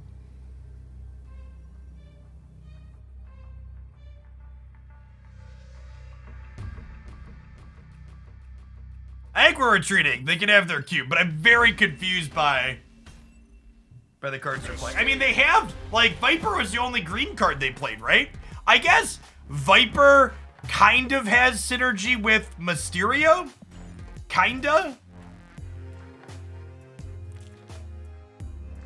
Viper's a huge risk with Lockjaw though, right?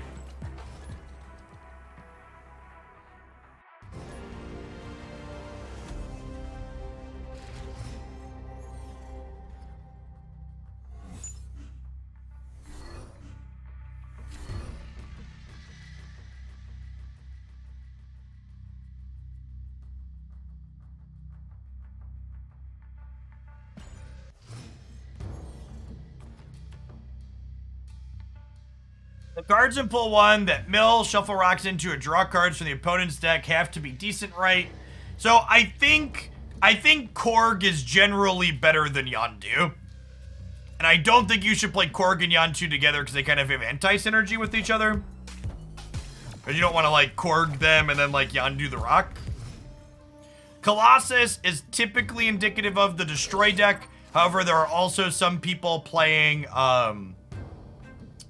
there's also some people playing, what's it called decks? Spectrum decks. Colleen Wing discards the lowest cost card from my hand. The Sokovia discarded Destroyer. Great. Something this game desperately needs. I wasn't looking at the screen when the discarded card happened. I can't click here and see what they discarded. I actually don't know what we discarded either. Did anybody catch it? Someone caught Destroyer. What did we lose from our hands? I lost Lockjaw. Okay.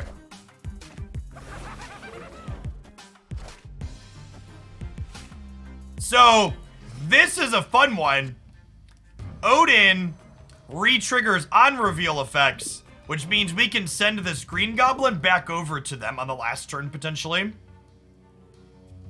If I Jubilee mid, our Lockjaw is gone, our Wasp is gone. We could hit Thor, we could hit Doctor Doom. It could be right to Jubilee right, so that way if we hit Doctor Doom, we could Odin those two. Oh, maybe we Jubilee left, actually, because then if I hit Doctor Doom, we can Odin kick this back and then re-trigger both. Yeah, that's the play. Let's Jubilee left.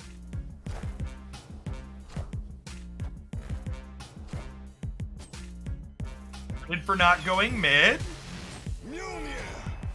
Mjolnir.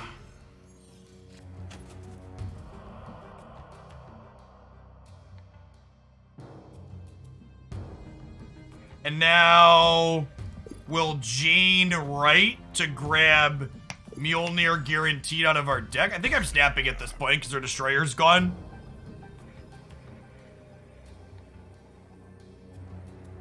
The board is kind of close right now, and we're about to show strength by flipping Jane up.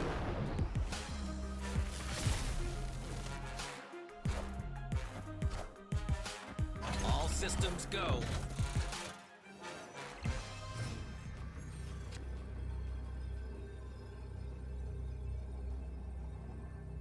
So,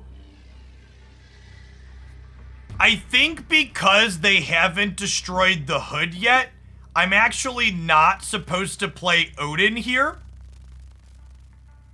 Because I think there is a good chance they go card Carnage, and we flip first. Our name is gold, we have priority.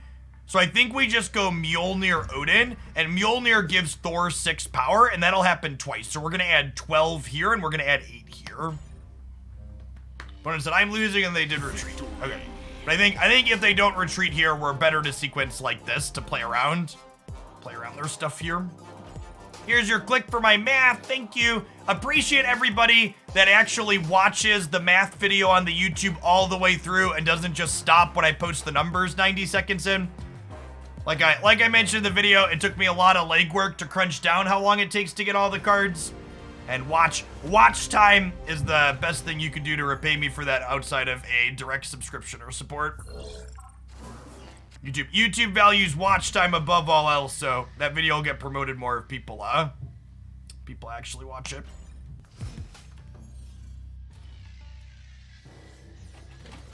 Well, so even if you spend money, you'll still run out of credits, chat. Marvel Snap is a game that is designed to be played in bits and chunks. over the course of a long time. Even if you are spending as much money as possible, it still takes you over a month to get all the cards in Marvel Snap. And you still have to play a bunch of Marvel Snap while spending money. Speaking of direct support, thanks for the Prime swap, son. Those Prime subs put a roof over my head and food on my table, and thanks for keeping me around with it. So, if you're just having fun, chat, play the game for fun. It's fine to play games for fun. All right, so Professor Cheese lost, so we snap them. Oh, snap.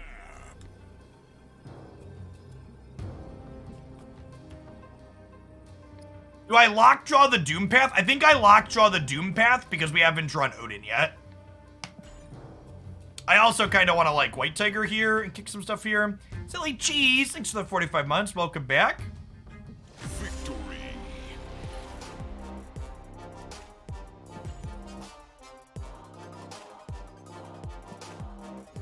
Are the collectible cards different on mobile or PC? They are not. In fact, if you sign in with your Google account, you can play the exact same collection on both mobile and PC for Snap.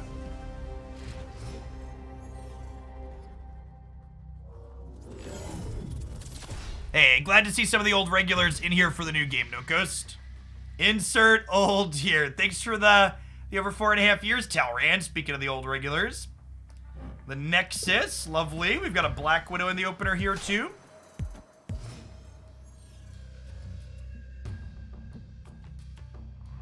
Miniaturized Lab is actually a location that's kind of awkward for our deck, because our deck is very board space hungry.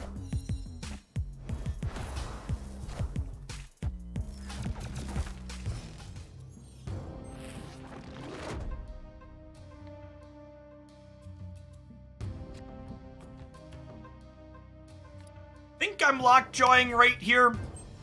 Because if I hit a White Tiger, I want... Wow, that's unfortunate.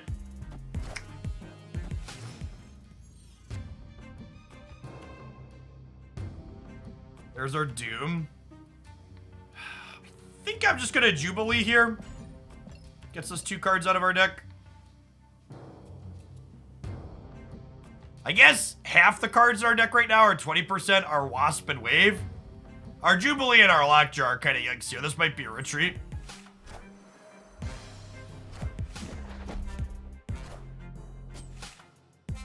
So Jubilee grabs a random. Oh yeah, that's a big ol' retreat right there, chat. So long, friends. Maybe a retreat? Yes. Most definitely a retreat. Oof. Oof.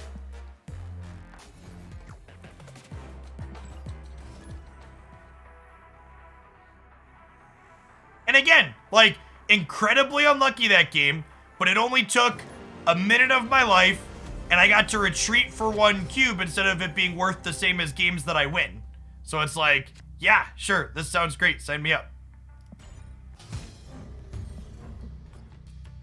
What's this deck looking to do? We're basically a Wong on reveal deck that has Lockjaw to do some silly things. We're gonna Widow into Thor here in Murray Isle. Mjolnir specifically has synergy with Lockjaw, similar to Wasp, because it's a free card you could swap into your deck for a not free card for value. Lockjaw. Lockjaw is a good boy and plays fetch with the hammer.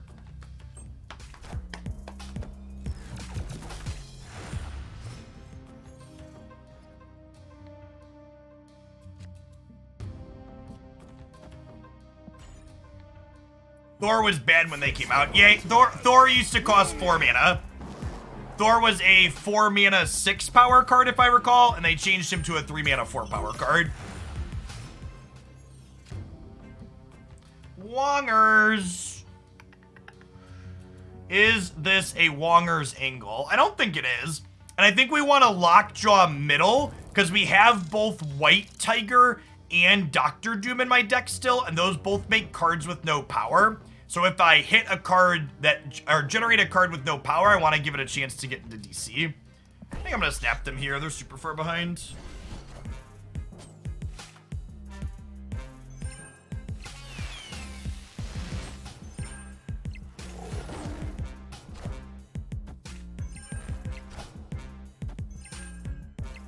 No, the swap is not the same cost.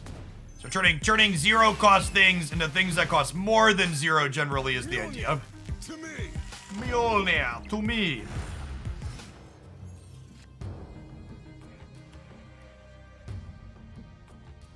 So I could Jane to redraw my Wasp to be able to play the Wasp into Xandar. But I kind of just want to Odin Xandar next turn, I think. So I think I'm going to Hobgoblin DC here and have him flip across.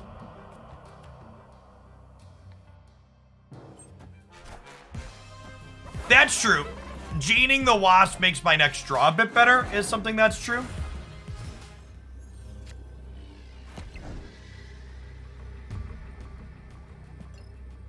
So my deck is Doctor Doom, Wasp, and Wave.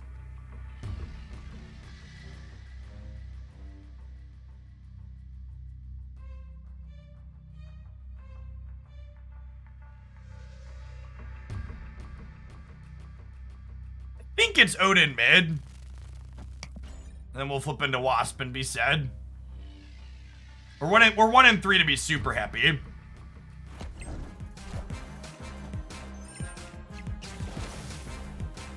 So obviously he can't trigger Jubilee. But this pumps Thor.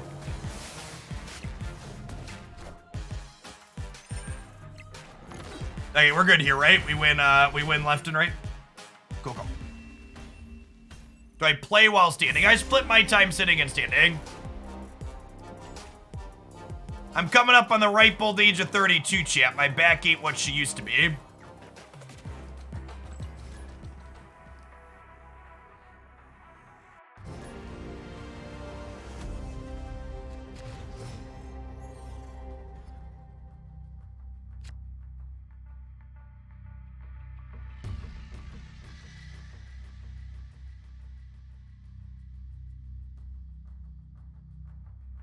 So I have the Widow, Wave, Odin 2, 3, 4 curve here. So I think I snap.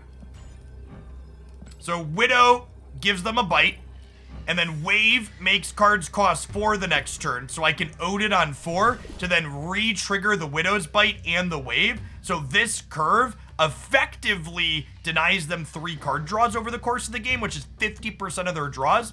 And we were incredible lucky past that, and Icebox didn't hit any of our 3 combo cards, and we only had 4 cards in hand. So the universe is kind of sending us a signal that we're supposed to do stuff here. This picture below my screen is the entire deck. Decks in Marvel Snap are 12-card singleton. Which I actually think is one of the phenomenal things about this game. The 12-card singleton is a very unique deck-building experience that also makes a lot of the math far more interesting. You see 75% of the cards in your deck every single game, which makes your deck building really consistent and impactful, but at the same time, because the locations flip up randomly from a pool of about 60 currently, there's still a lot of variety and variance in gameplay. So your decks are consistent, but the way the games play out tends to be very, very different from game to game, even with the same decks. As someone who's played a lot of card games too, one of the things that's really awesome about the locations being part of the variance that you can't control is that it even makes 2 matchups against decks you've played a bunch be really, really different game to game, which is a ton of fun. Okay, so I could play any of these, but with Wasp drawn here, I kind of just want to Lockjaw the Icebox, and then next turn we get to go like White Tiger plus Wasp into the Lockjaw, right? Then we probably get into Kiln and win.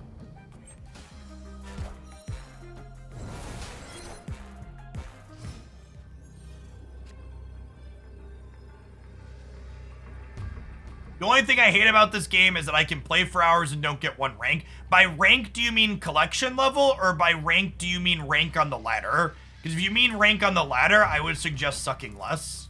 If you mean collection level, then yeah, you're gated in how fast you can progress. If you're playing for hours and not gaining ladder rank, that's not a problem with the game, that's a problem with the player.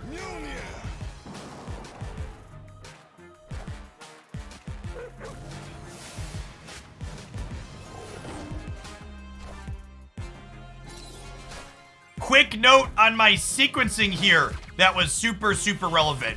You'll note that when I sequenced my white tiger and my wasp in the center, I played tiger first and then my wasp. That is because the second card I play can get the first card back out, which is actually pretty likely because there's only 4 cards in my deck. So whichever the first one to go in has a 25% chance to come back out again the second time, which was instrumental in winning Kiln here.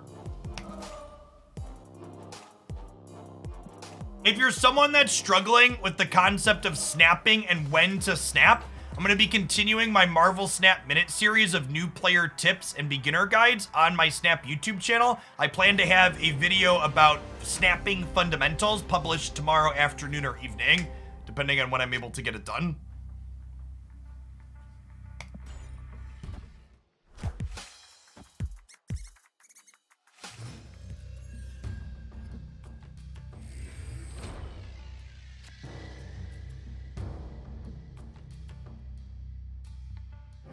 Big House is very exclusive.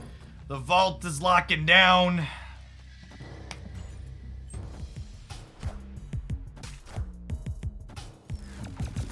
Blade Wing, thanks for re-upping that Prime. I appreciate the 10 months. Good to see some of the regulars in here for some Snap. Oh man, these locations are just like no bueno for us yet.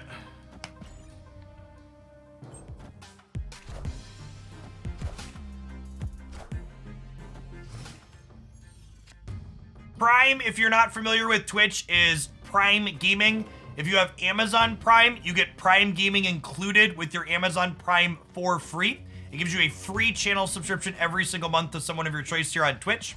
If you do have Amazon Prime Chat, even if you're not using it here, make sure you use it somewhere on Twitch every month. Think of it as taking a little bit of money from Jeff Bezos, who has plenty of it, and donating it to someone else who has far less than him. Well, that Lockjaw also wasn't kind. Well, we can't play into the vault on 6. So we're actually just ranched. But that's okay. We'll kick him a cube and we'll move on to the next one. This is a good example of climbing, right? Our win was 4 cubes, but I elected not to stay in a game that we're obviously losing, and we get out for 1 cube.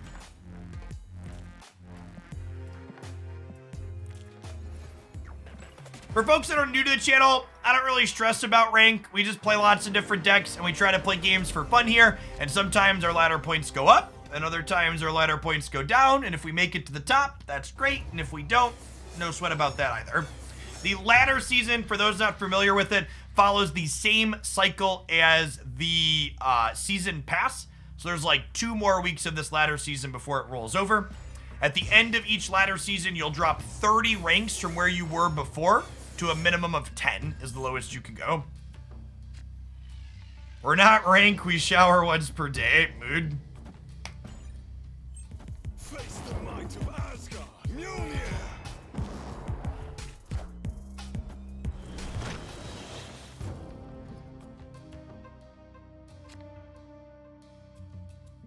Debris took away. Opponent snapped. Someone snapped me. Sure. Probably some kind of Patriot stuff going on. A lot of the debris decks right now are Patriot decks. Wind, aid my hand.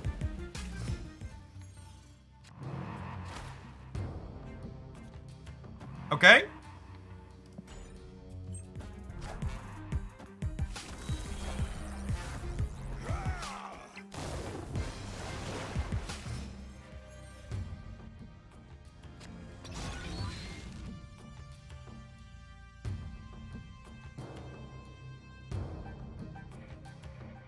I just passed here, right?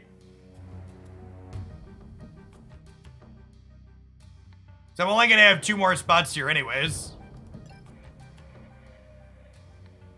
What's in my deck right now? My deck is Jane, Odin, White Tiger? Maybe I actually, Jane, Odin, White Tiger. What else we got in there? Jane, Odin, White Tiger, Wong. There's a fifth one in there. Widow. I'm gonna take a draw. Then we'll do what we're doing next turn. Squirrel Girl means that Patriot's gonna rinse us off.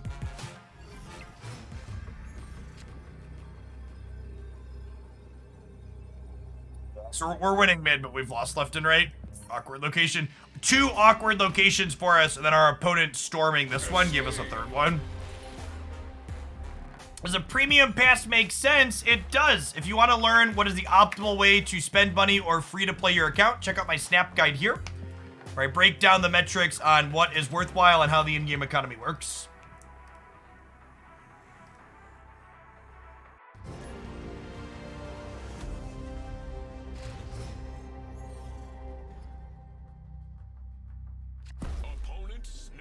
I don't think that deck works without at least one of those 2 noob gaming.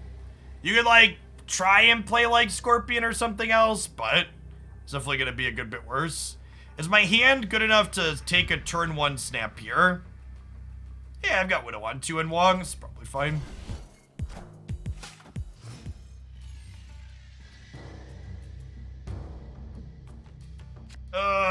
Space throws another shitty location for us. We picked up Wave, though, so we get to do the Widow Wave Odin curve here, which is nice.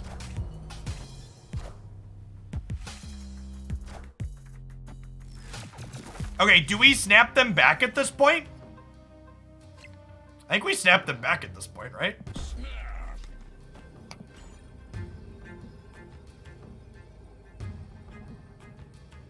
We are about to make their board space hella awkward. Oh, they have debris? Okay.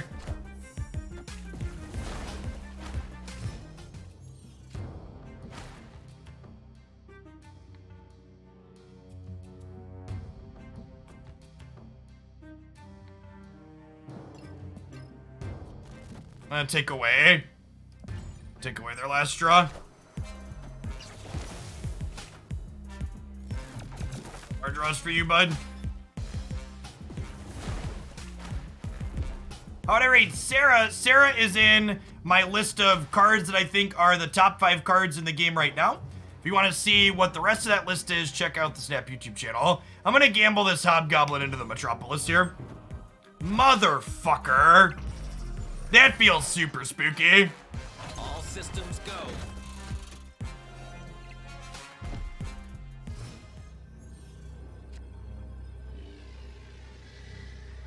I guess they just wanted to soak energy there, but that feels super ghosty. Escaped. Especially after they did nothing on the previous turn when we waved.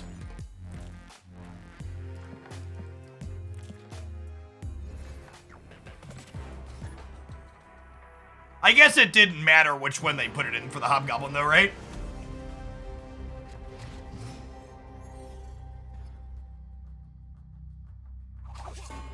I think that's the closest to Salty I felt playing Snap in the last 3 days, having played for like 20 plus hours, and then it's gone because the game was 2 minutes. It's just like, sure. Yes, there are no rank floors other than rank 10 and rank 100. So if you go on a streak, you can drop all the way back down to 10.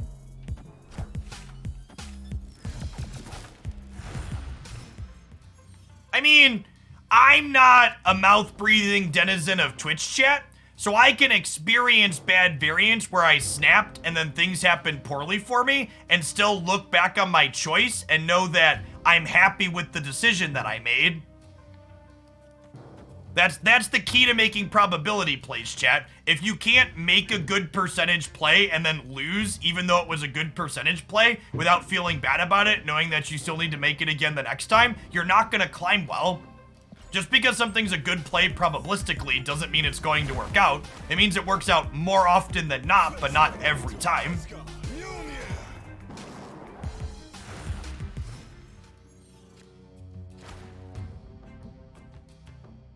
Okay, and they Thored, which means Odining them here is just like huge, right?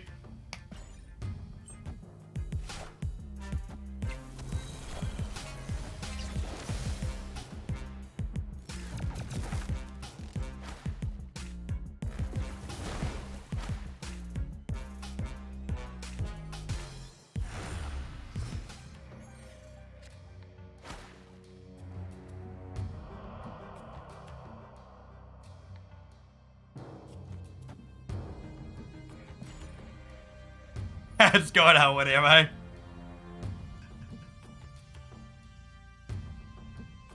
Wave Widow Odin is one of my favorite. It doesn't always win the game, but it definitely feels satisfying. Just like rail your opponent's stuff.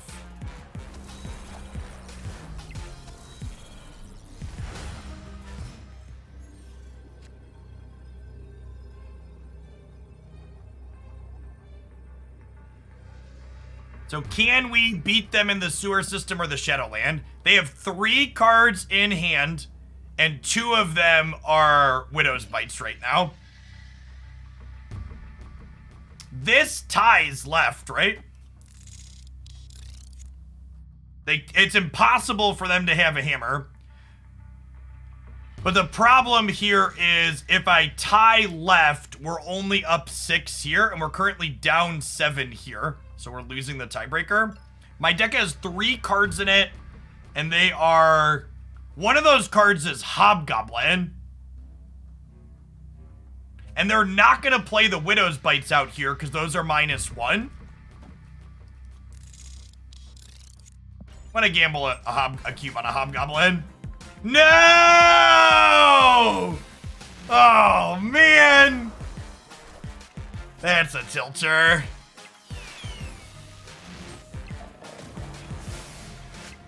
Oh, we would have gotten them too.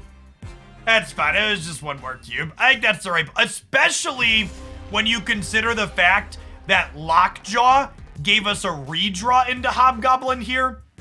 I think that was a worthwhile play. Jubilee's a rough one. That's one of the few cards that this deck could be playing that could actually fill 2 spots here. Close. Yeah, we're like a coin flip for Hobgoblin. Yeah, I think that's a good stay for 1 cube.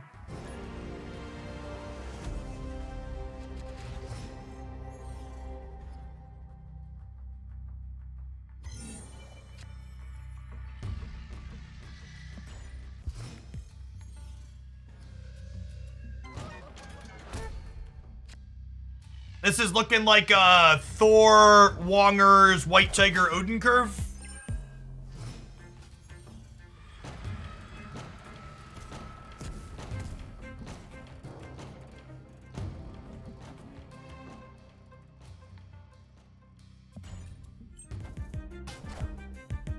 Face the might of Asgard. Mjolnir.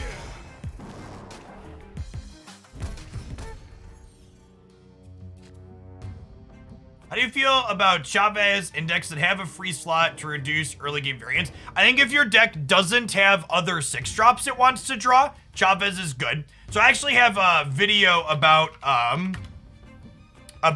cards like Chavez and Quicksilver here on the Snap channel, but the TLDR for Chavez specifically is that Chavez makes you more likely to have the right card on turns 1 through 5, but it's less likely to have that card on 6, right? So like, if you're trying to draw like an Odin or a Doctor Doom by the 6th turn, you're worse off with Chavez in your deck than if you have her. But in decks like the Beast Bounce deck, and this actually just doesn't matter, right? I'm gonna snap them here. I guess I can't play my Mjolnir or a Wasp now, but like we're in a pretty good spot with Walkers and White Tiger here. How come Thanos and Galactus as well are unreleased by God for random location today? Because this is how it is. That's something fun they did. Yeah, Thanos and Galactus are cards that aren't collectible that you can currently get from locations.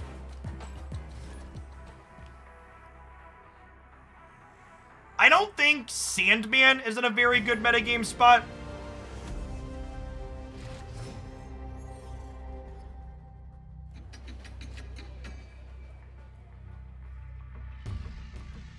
There aren't a lot of decks that are swarming the board at the moment.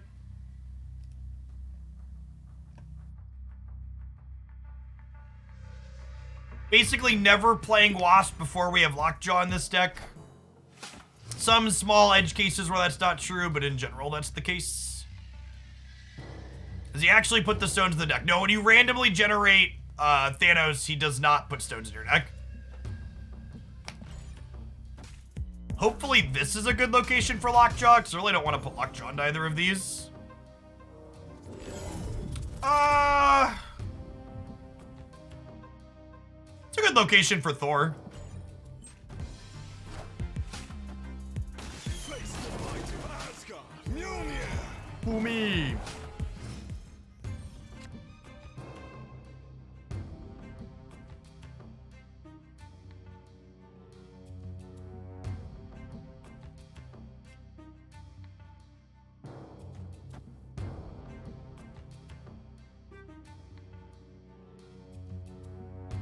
I just play this into Grand Central? It's so awkward that Jane's gonna put 0 drops back into my hand though, and then Grand Central's gonna trigger.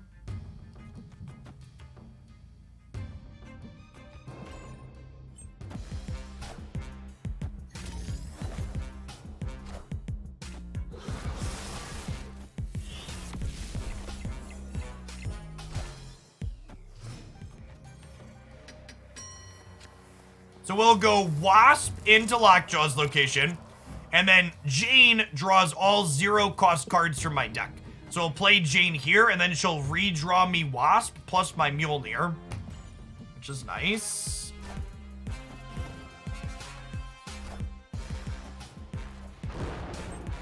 That is a good disruptive card. Punished.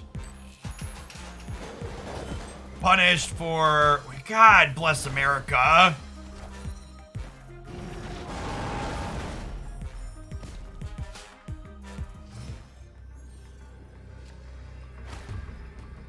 Just like, actually just the most punished I could have possibly been.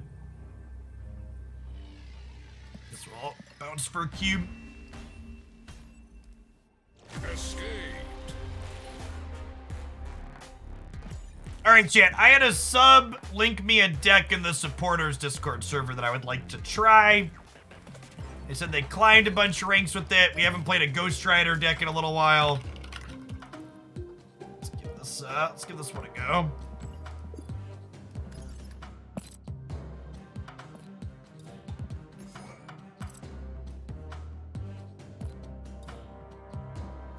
Discard sub-theme going on. It's Morbin time.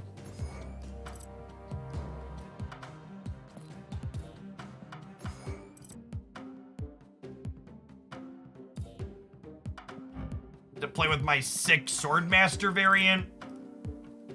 Really any excuse to whip out the Swordmaster variant, chat.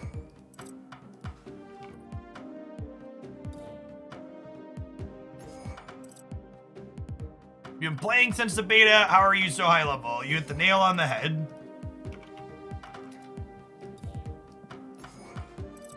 I am here streaming Marvel Snap, not because this is sponsored, but because I think Marvel Snap is awesome, and I play an incredible amount of it anyways, so I might as well stream it. Game's great, chat. Best new card game to release in a very, very long time.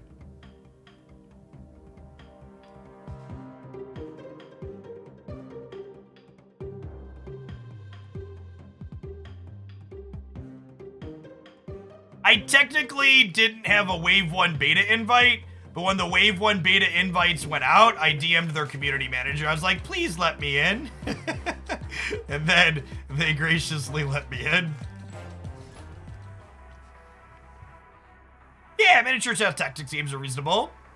Why is the season only 3 weeks? The game released this week. Well, this season started during the closed beta. The season started at the beginning of each month, Canvas Gaming, or thereabouts. So this season's actually been a total of 5 weeks long. It is a little bit longer than...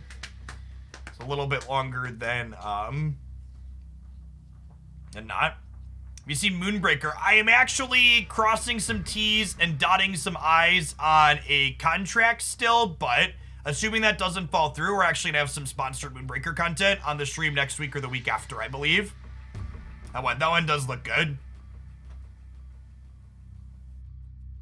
We usually try and check out most turn-based things. Do I want to blade on one here? I don't think I want to blade on one. I don't think I want to risk. So all discards that don't specify a certain type of card discard at random in this game. So I don't want to risk discarding my Morbius. I want to get him down as a payoff.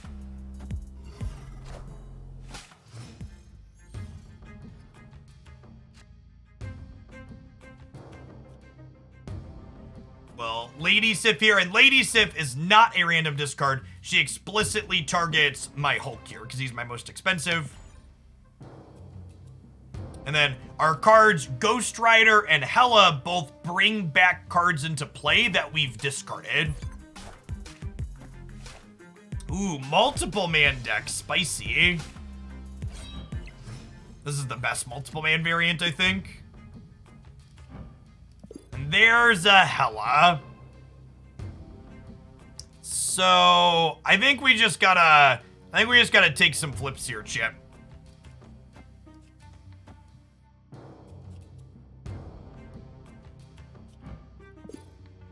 I think I hold Sunspot, so I have a 2/3 chance to keep Hela.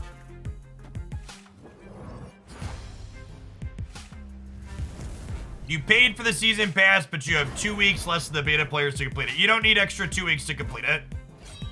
You'll have plenty of time to finish it. Also, nobody made you buy the season pass. If you felt like buying the season pass was unfair to you because of the duration that's currently on it, you could have simply not bought it.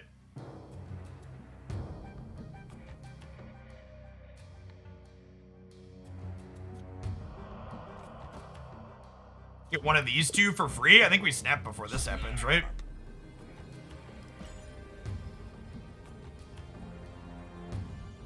Remember, just like the season pass in most card games, you can play through how much experience you get in the pass and see what you get before you buy it. But also, if you start the season pass on launch day and you do all of the purple missions, you should complete all 50 levels, but probably get like a dozen caches or so. There's a ton of experience in there. Remember, there's a bunch of weeks worth of experience that haven't even happened yet for the pass.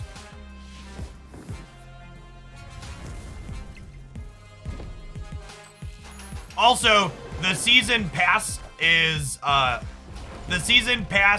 either 4 or 5 weeks in Snap. I think it works out that there's like 4 weeks or 4 passes over 12 months that are an extra week, and this is one of the extra week ones. Oh my god, that's sick. So I get to Odin the Hela here and get back the Infinite here as well, because this discarded the Infinite when the Hela flipped up. Pretty good. Pretty good.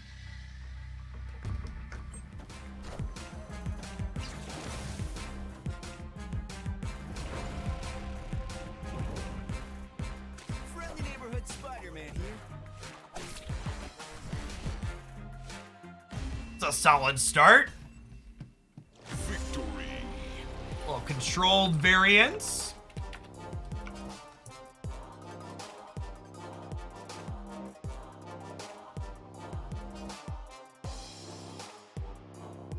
You get Miles at some other point without the season pass. You can, yes. All the season pass cards eventually enter the pool 3 card pool. The only thing that is exclusive in the season passes moving forward is cosmetics.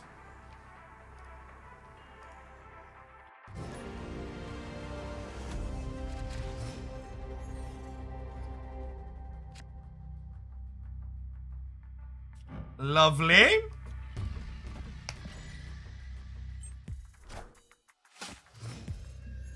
Hela cannot play the same discarded cards twice. That is not what just happened there. Okay. Dear Blade, please discard one of the Chunkers and not the Ghost Rider. Shambles, chat. We're in shambles.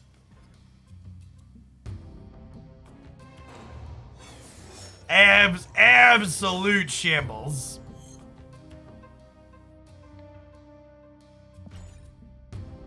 Blade is a loader and doesn't take orders well. Well, so chat, TVA doesn't actually double the stakes when it ends the game on 4, so there's no reason to retreat here.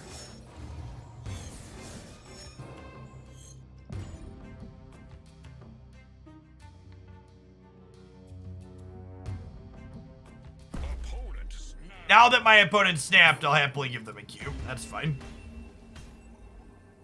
Escape. Yes, starting with this season pass, all of the cosmetics in the season pass are exclusive to that pass, is my understanding.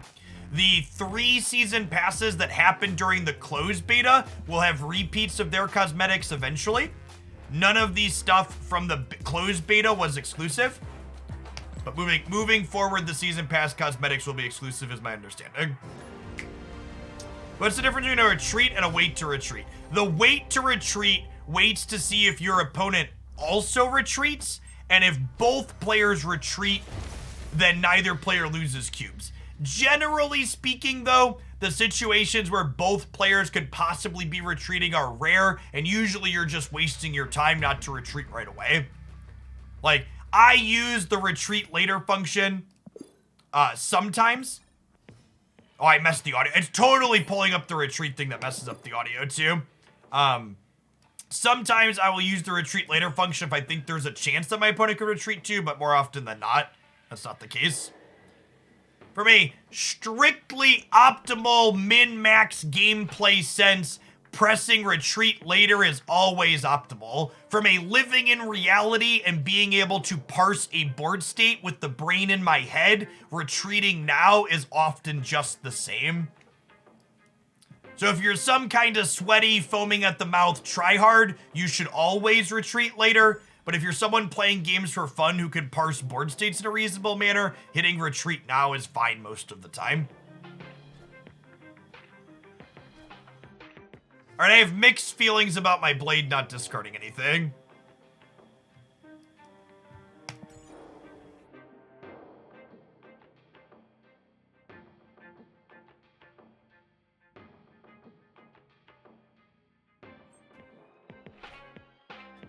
Okay, so they are definitely the Destroyer deck.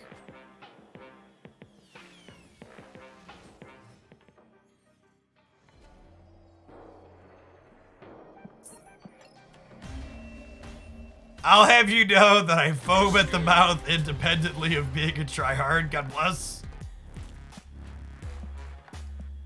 Ooh, almost to our next Lady Sif split, he says, not having any credits.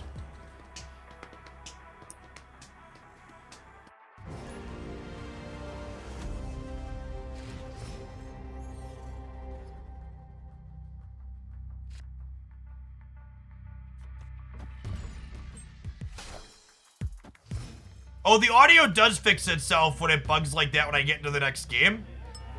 So I guess we don't need to restart. That's good to know. I'm glad I tried that. This location is really bad for Hela chat.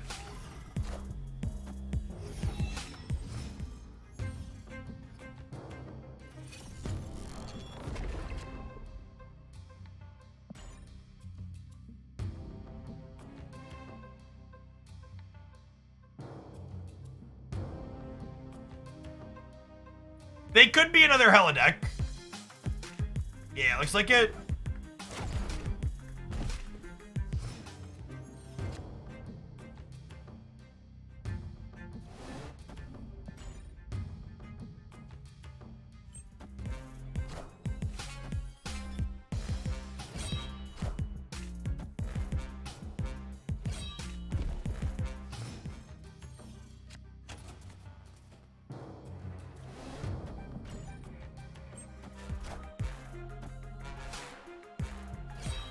All systems go.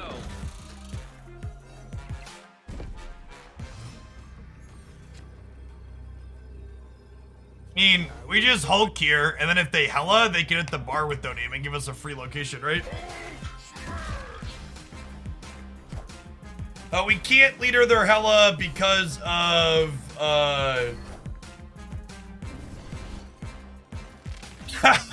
we won the tiebreaker. Get wrecked. Victory. So again, we tied here. They're up by 2. We're up by 3.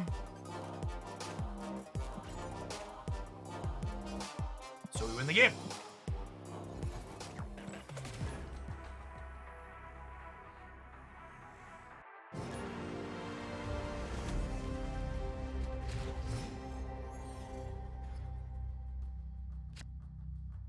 The first and only tiebreaker in Marvel Snap is total power in play.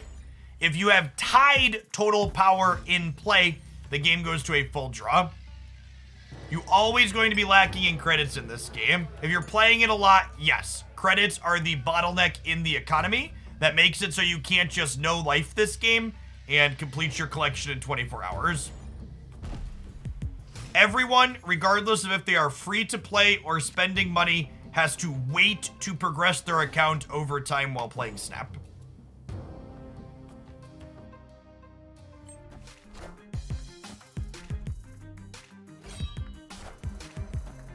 Okay. Wind, aid my hand. All right, does X-Mansion get anybody? It's not terrible. I didn't know Spider-Man had been promoted to the X-Men. That's probably not... It's probably not great for them. Yeah, I think I want to just Jubilee it here.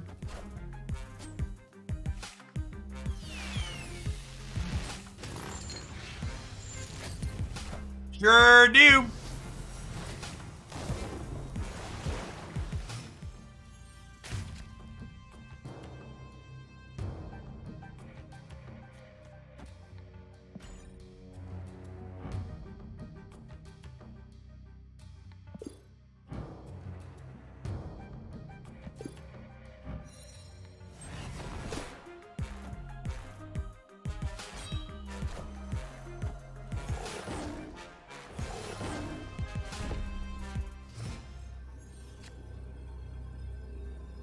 We do have a lot of chatters here this weekend. All right, so if they Odin here, these fill with Tigers, so I'm still winning mid because this only goes to 23, and then Hulk right beats Odin.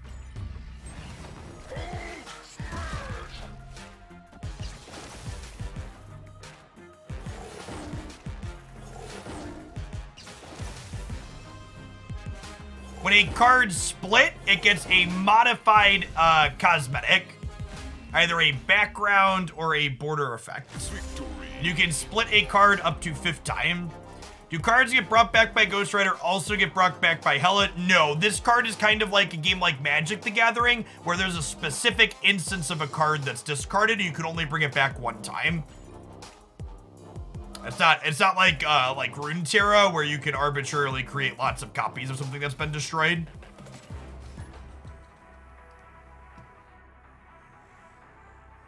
You get collection levels when you split cards. You do not. You get collection levels for increasing the cosmetic on them only. Yeah, splitting just lets you constantly continue leveling up a card. So like, this card with the rainbow background has been split once. This card with the rainbow background and the swirling particle effects has been split 2 or 3 times, I forget. But you can't get the purple swirl here on your first split.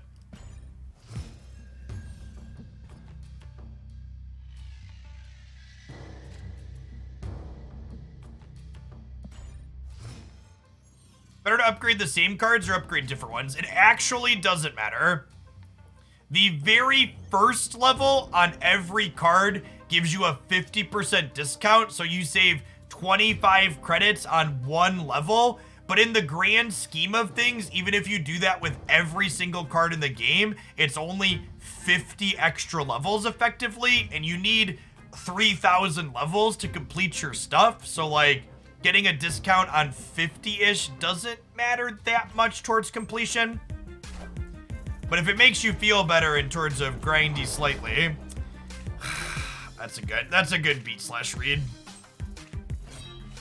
Ending up with the Space Throne here is big sad. Opponent snapped. I think I can maybe win Baxter and Hellfire. I'm gonna stand.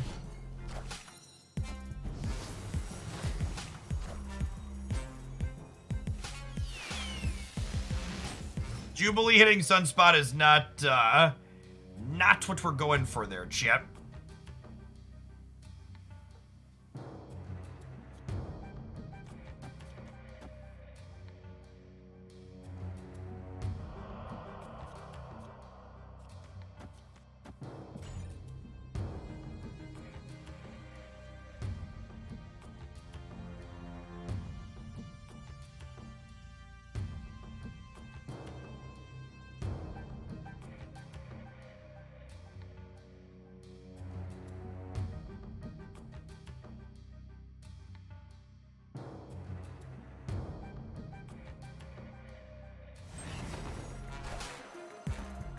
Wind. Okay, so that doesn't matter at this point. Yeah, for $10 donation or 1,000 bits, we can do up a Snap deck submission for sure.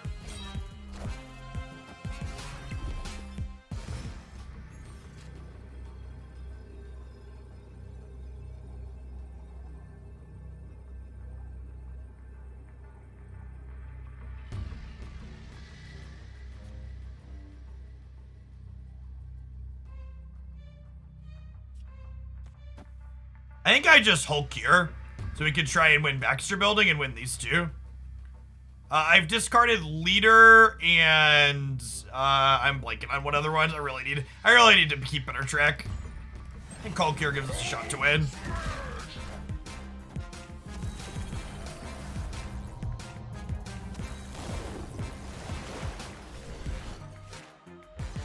Yeah, plus 10 is not enough. We had a plus 12, so we win the Space Throne. If you're interested in how long it takes to get every card in Marvel Snap, you can find the source with all the numbers here on my YouTube channel. This deck might actually get us up to 80, chat.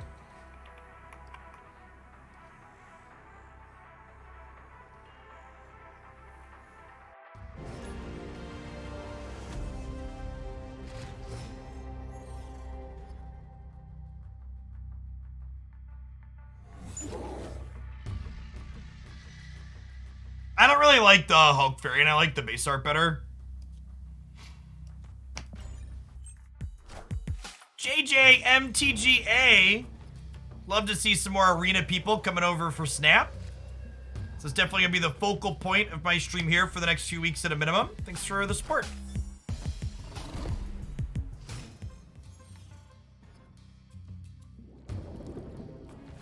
Cards flipped up this turn.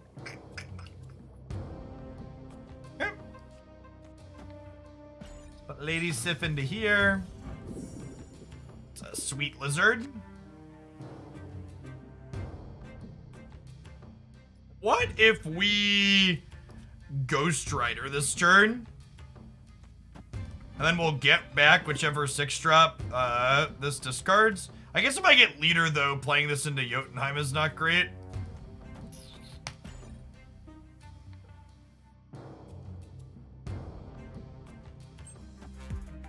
I believe servers are global, but I don't know that for sure.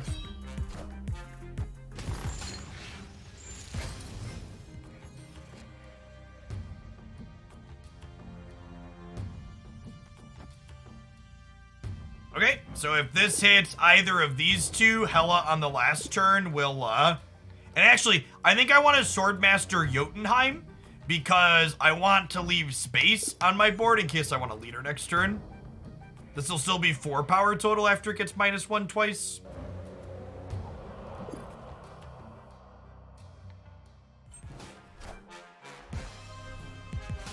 Okay, sick. And we got, okay, JK, Swordmaster's going left. Okay, and then we'll Hela center just so we guarantee to have some power here, and she's gonna flip a Hulk up somewhere as well.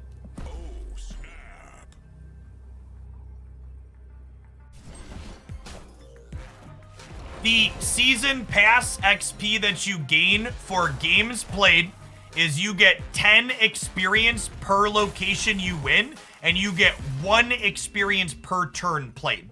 So for example, this is actually the maximum season pass experience you can get from a game. I got 30 plus 6 here, and my opponent will get exactly 6. So if you lose a game but win one location, you still get 10 plus however many turns that game was.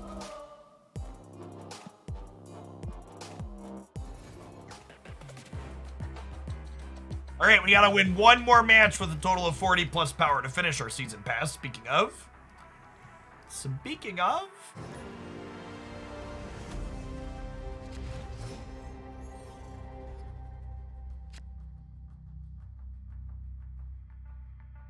The fact that Snap doesn't intend to do a bunch of really large card releases will make it much easier in the long term for newer people to get into. Even once they hit their targeted release goal of 4 new cards per month, that means they're only adding 50 cards per year. And like, for comparison, Magic the Gathering is the game I built my content up on before this. Their sets probably total like 1,000 cards per year. So like, it will take Marvel Snap 20 years to equal the number of cards Magic puts out in 1 year.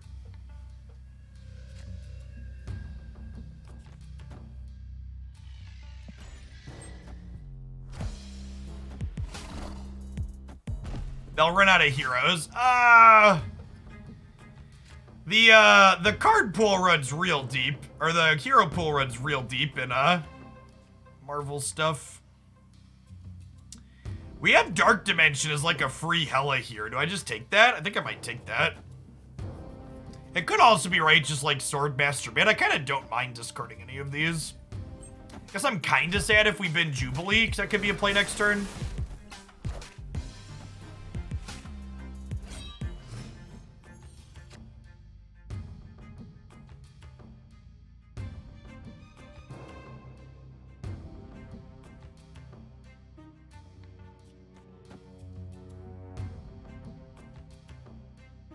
I mean, I don't think releasing heroes that people aren't familiar with is bad. There's actually a ton of characters already in Marvel Snap that I had no idea what they were before I played Snap. And it's made me feel more invested in new characters. Wait, Leader didn't copy their Hulkbuster for me? Well, that sucks. Got scummed, chat. All right. We have 3 cards in our deck, and one of them is Hela. So we're 1 in 3 to get her and like flip up a bunch of stuff this turn. Sounds great.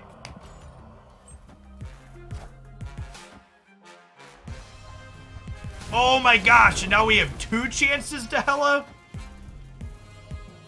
Okay, are we snapping them now? I think we're snapping them now.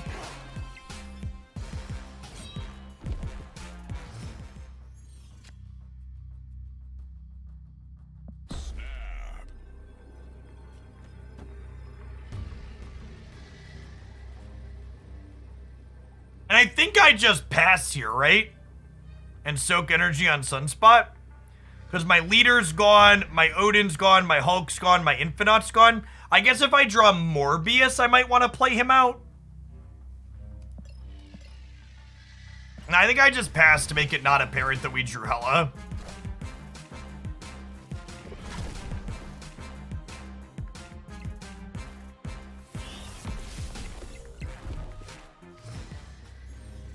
Yeah, I think replacing any of the 6-drops in this deck with a random different 6-drop you like is fine. We did draw Morbius here. Let's see if we get punished for not playing Hela out.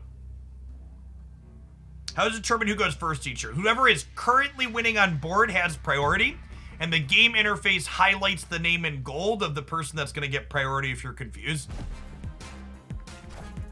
If there is ever a tie, priority is determined at random.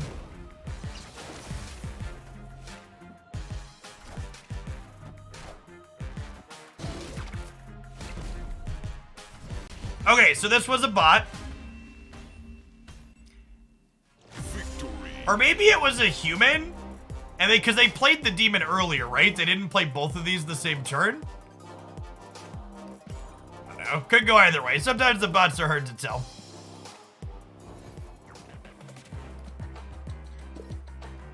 Great. That's another season pass in the books, guys, gals, and non-binary pals.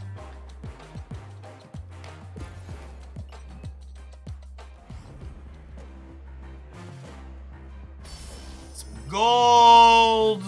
Got a Spooderman. Got a season cash.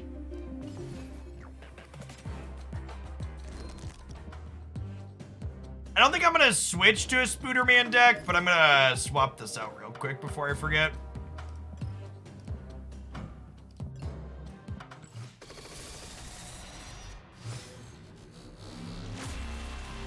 Frame break.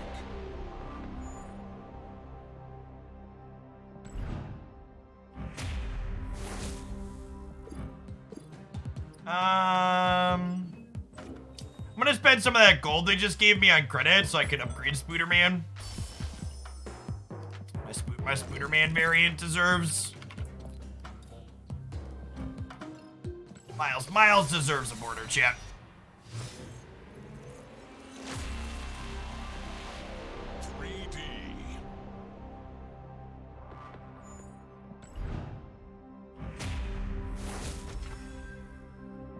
There is currently a bug with the Steam version of the login rewards, yes.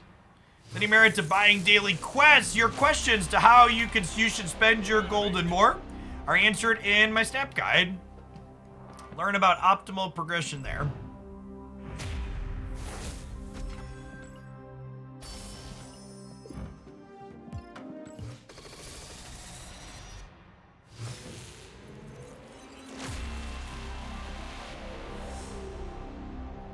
Gleam on our logo.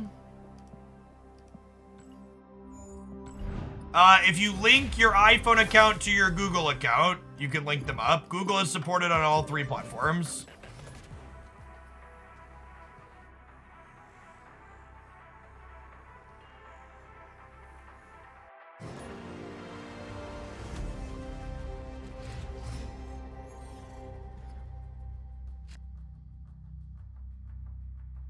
Let's read.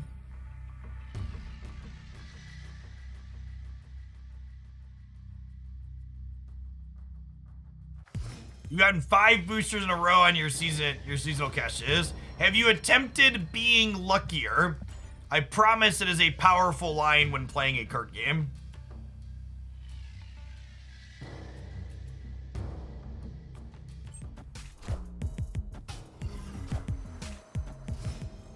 The old naked carnage on 2.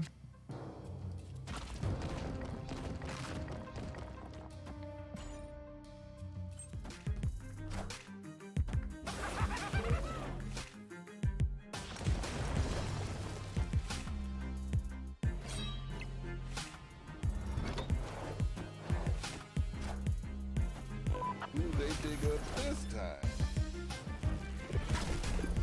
It's the board of naked symbiotes shit.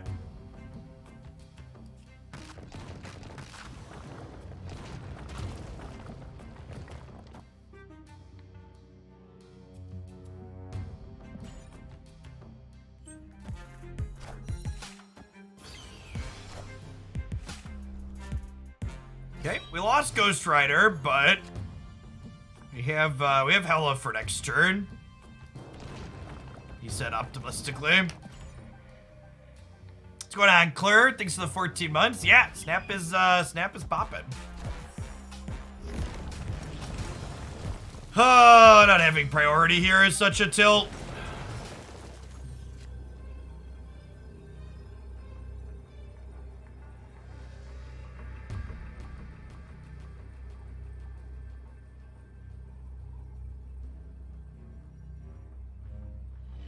I love this Jubilee variant. It's great. There's so many good variants in this game. All right, I mean, if they destroy her, we could potentially have over 16 in either of these paths with Hela, right?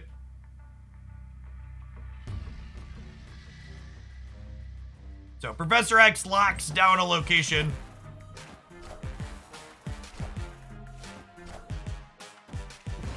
Are we good? I think we're good, fam.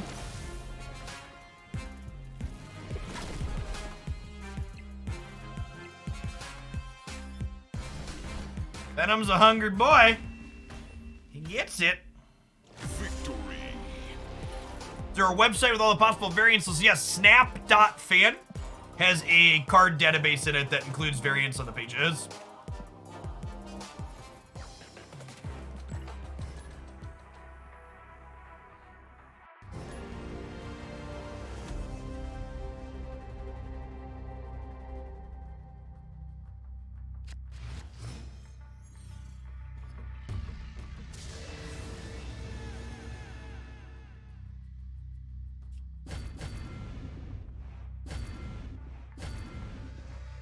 gonna hold Blade for post Morbius here. I want him to discard a card, so I don't think I want to play him into nowhere. Sick, rewarded.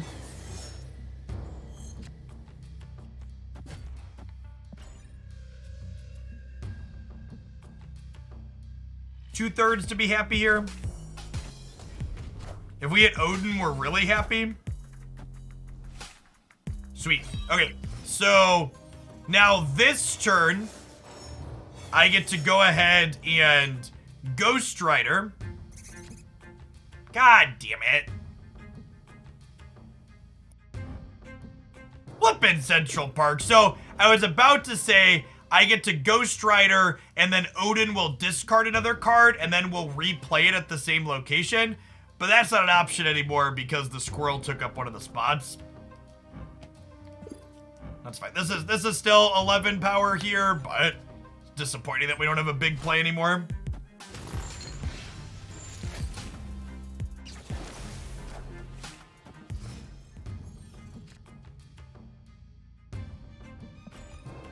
How do you think through your discards? I mean, just watch me play and talk about it.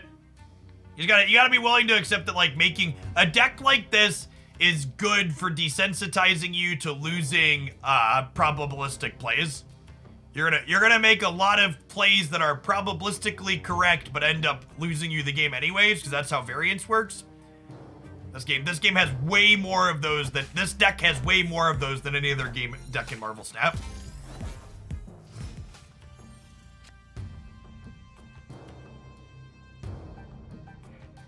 Like here, I'm gonna Lady Sif and hope we don't hit Hela, I think, because I think I need the discard for Morbius. Opponent snapped. I think we're far enough behind that I'm leaving. This is Marvel Snap. It is a Marvel-themed card battler that released on Android, iOS, and Steam recently. That's great. I'm curious, Shydon, how did you end up here if you're not familiar with what game this is? Because you just followed my channel, so you're not a person from another game. But we're like in your recommended page on the sidebar at Twitch. I'm always curious to new people stumble in, especially if they're not familiar with the game we're streaming. Okay, so I don't think I recommended. Okay, sweet. Oh, welcome. The goal of this game is to have the most power in 2 out of 3 locations at the end of 6 turns. Your cards cost resources and add power, and then have varying effects. You play a lot of Marvel games. Okay, yeah, this one's great. I play a ton of card games, and this is one of the best new card games in a long time. And it does pretty good justice to the Marvel IP, I think. I'm gonna Sunspot right. I want to kind of, there's inherent risk to playing to the locations that haven't revealed themselves yet, but I kind of want to leave this open if we're going to be forced to play into it on the 5th turn. Morbius is a wonderful pickup.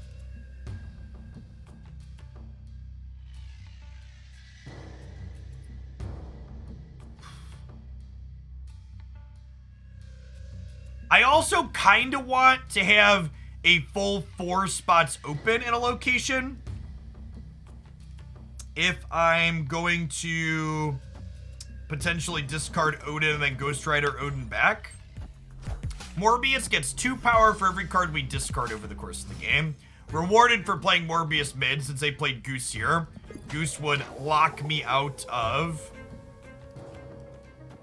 playing here. My bigger thing. So we're hoping that Swordmaster discards Odin.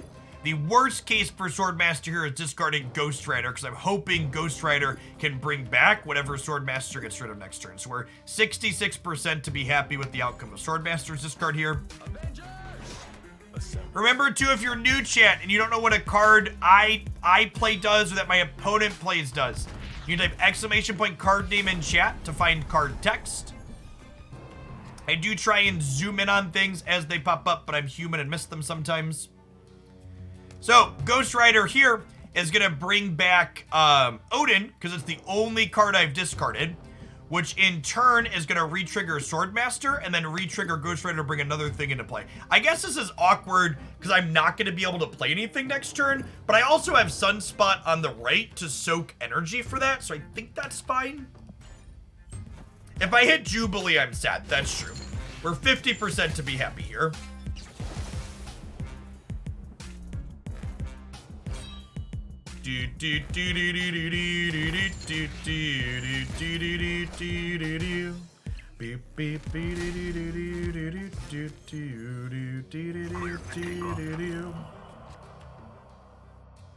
And then we can't do anything here this turn, but that's fine. We've got 37 power.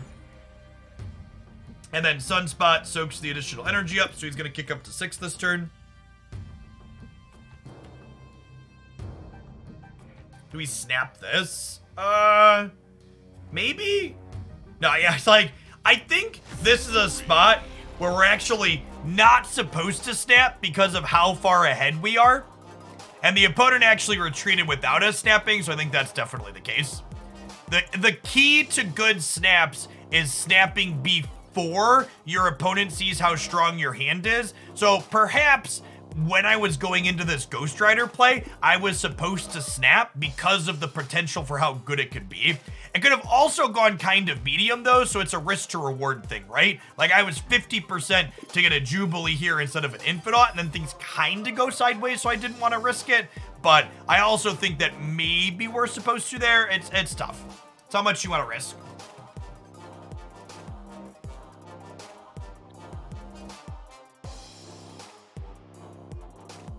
The people asking about how the ladder works with cubes and people being cube neutral. The ladder does do some things to get extra cubes into the ladder.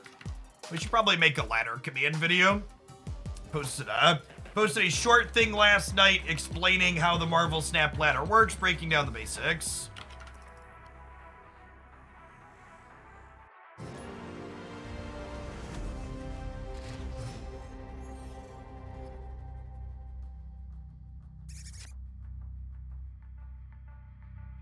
Location's so annoying for us. Our deck is very board space hungry, so getting cluttered up's annoying.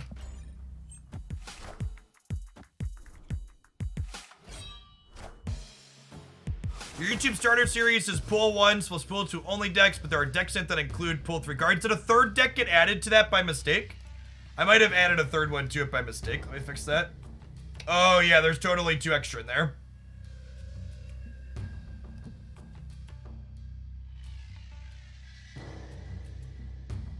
Thank you, fixed.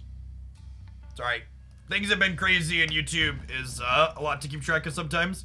Okay, we kept Ghost Rider, which is nice. Will Morbius middle.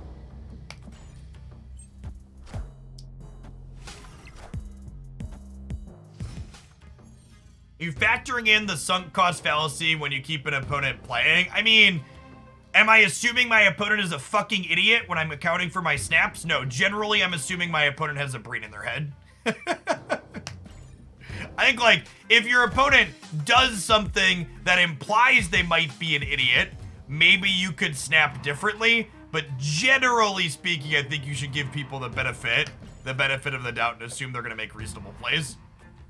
Yeah, also that too. Games are like 2 to 5 minutes. There really isn't, unless you're really silly, there really isn't a sunk cost possible. Wow, this is actually kind of gas. So Odin discarded another card, so I get to Ghost Rider it back now off this Hela. This looks like a Cerebro 2 deck, huh?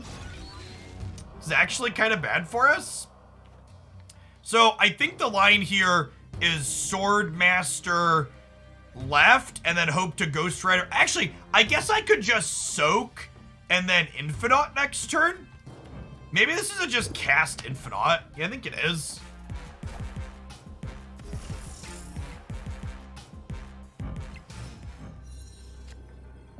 So, Cerebro's a very powerful build-around card. We played a few decks with this on stream. All of their cards at base 2 power are going to get +2. This means if they play 2 more cards here, we could lose. Oh, I also can't Infinite middle because of Goose. Yeah, I guess we're just retreating here, huh?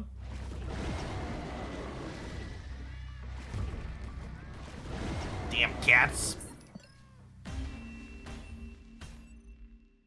Escaped.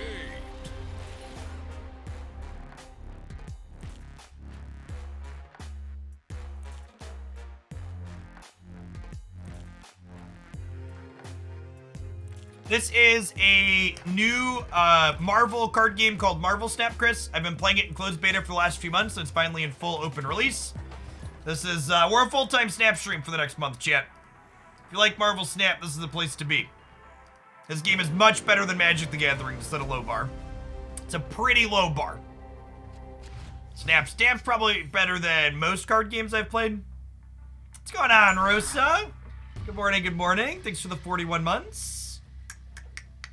All right, Blade. Bury a 6-drop. Nice, nice.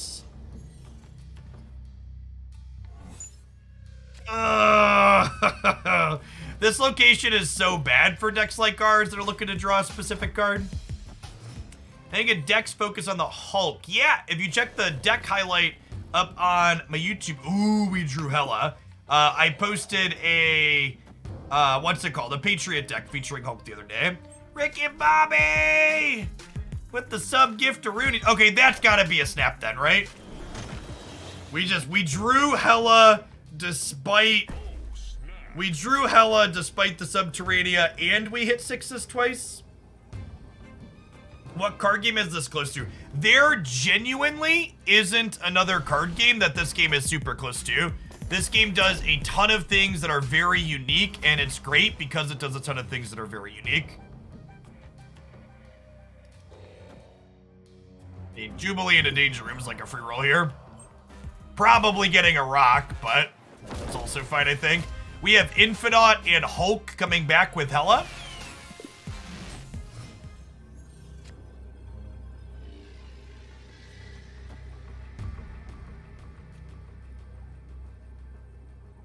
So, I think we Hela left, and then we hope that one goes here and one goes here. We have a 25% chance for both of them to go here, but we're 75% to end up with one in each spot, right? This game is very... That's a good way to put it. This game is like Artifact if Artifact was made by people who had made fun games. I genuinely am not sure that anybody who worked on Artifact had ever played a game for fun in their lives. Oh, man. All right, we lost the 50-50. Onslaught, really good there. So Onslaught doubles up all of their ongoing effects, which includes Patriot, so they got to 22 here, and Hulk is not quite enough, and Infinaut went right. Rats. Yeah, to speak ill of the dead for a minute, and honestly, I'm a little chaffed at what happened with Artifact 2, because honestly, fuck Valve for promoting that they were going to have $1 million tournament for that game, and then fully going back on it in just radio silence. It's honestly one of the biggest scams that's ever happened in the gaming industry. I bought a full set of Artifact cards, even though the game was kind of shit, because I expected to be able to play in a tournament for a lot of money, and I know I wasn't the only one that did that. And the fact that Valve just, like, ghosted the community on that after committing to that is, like, awful. Snap's great, Jeff. Morning, good morning. I'm not salty. Okay, I'm a little bit salty. What's going on, Thrin? Thanks for the over 2 years. Welcome back.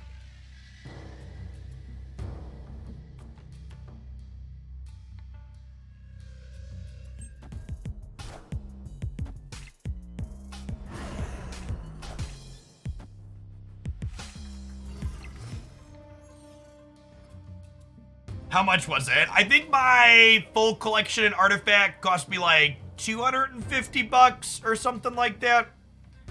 It wasn't that much in the grand scheme of things, but I was still annoyed. Alright, I think Lady Sif left here actually, so we could Jubilee mid next turn.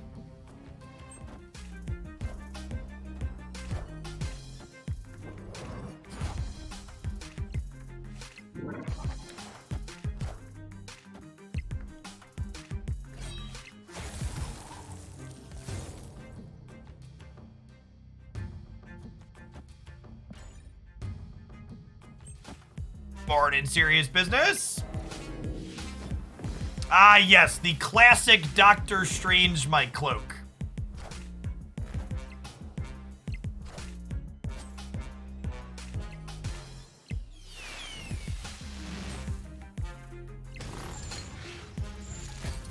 All right, we got some large lads in the middle.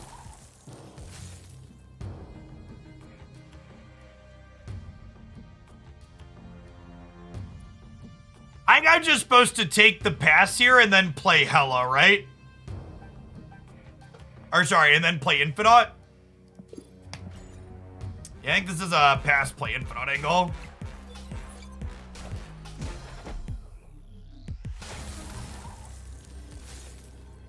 Oh, snap.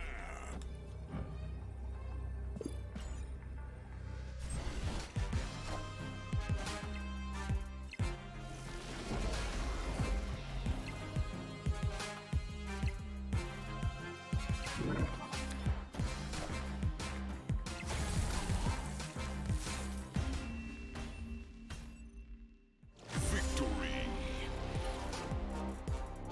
Thick gentlemanship. Oh, we're so close, I can taste it. We're almost to 80, Chip. We're almost to 80. Rank 80 gamers rise up.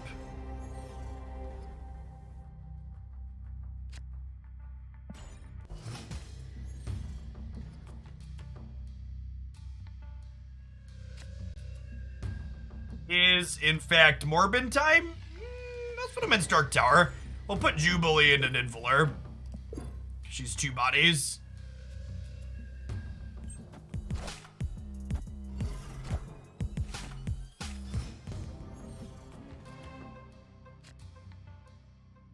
Not getting any of our cheap cards that discard stuff, so a little bit sedge.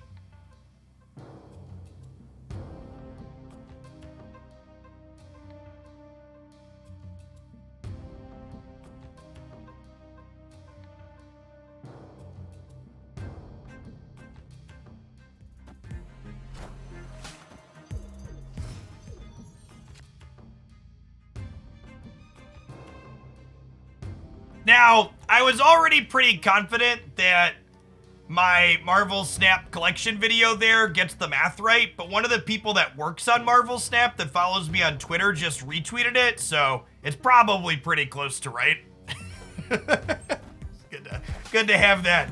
Okay, feels good, man. Okay, so the opponent is Destroyering. Jubilee was obviously not about to be great here, but it is what it is. We actually haven't drawn Hela yet, huh?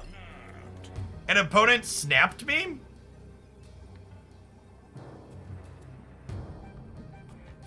Do I just, like, Blade Swordmaster here? And then we just draw Hela next turn and get him? 1 in 3? Sign me up.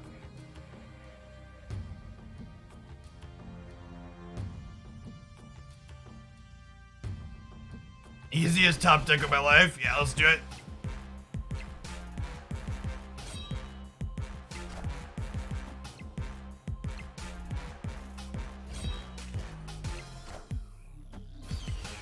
All systems go. Oh, this could have been scary. This could have been a Professor X, right?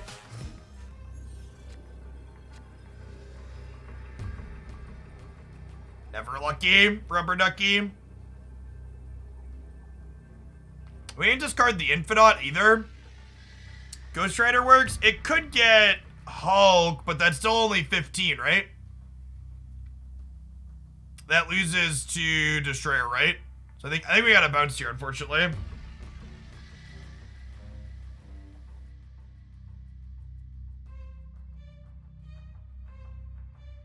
I could get Odin, then Hulk.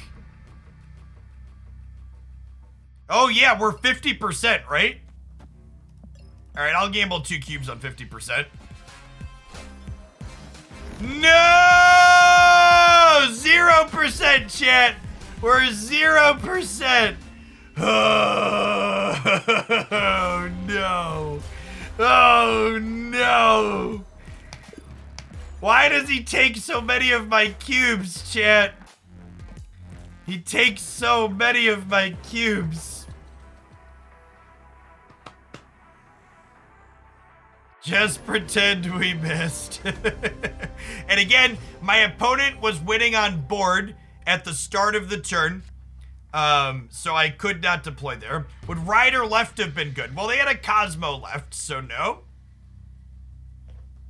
And I think they had Goose there too, right? Like there were two different reasons. Like we literally couldn't play it left. And even if we could, also no.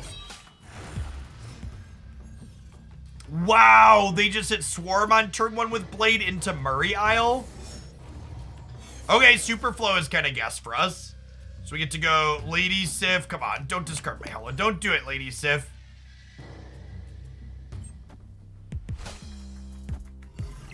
Have a heart. Okay? Oh, we're halfway there. Oh, lizard on a chair, Jubilee. I don't know where we're going with that, chat. We ended at Jubilee. That's as much as I got.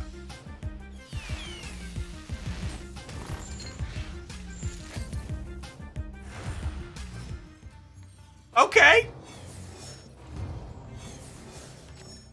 Okay.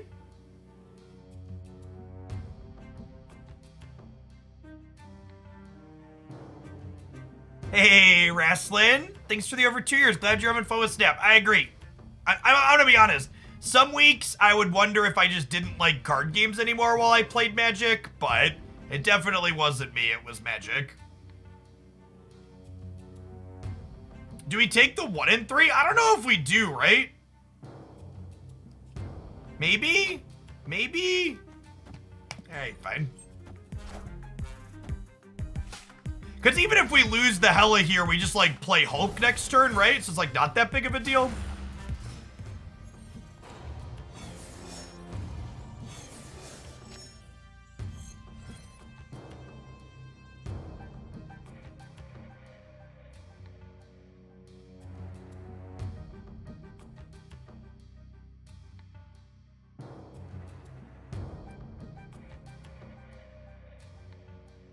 So if I Hela here and the Hulk spawns middle, I can Odin Swordmaster Hela spawn another thing here next turn. Obviously the Hulk could go right, and then that's not an option.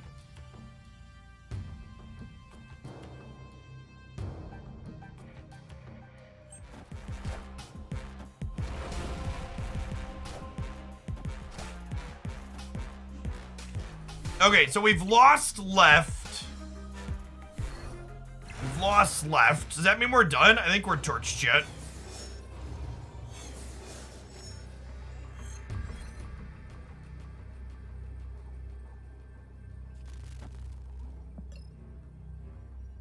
They have 2 swarms in their hand at a minimum.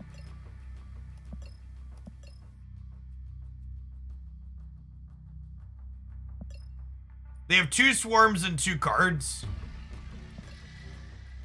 I've only discarded twice, but it will be 3. So this is only 6.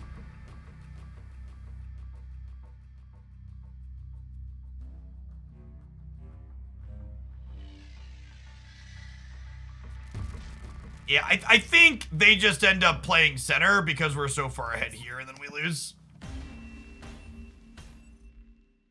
Escaped.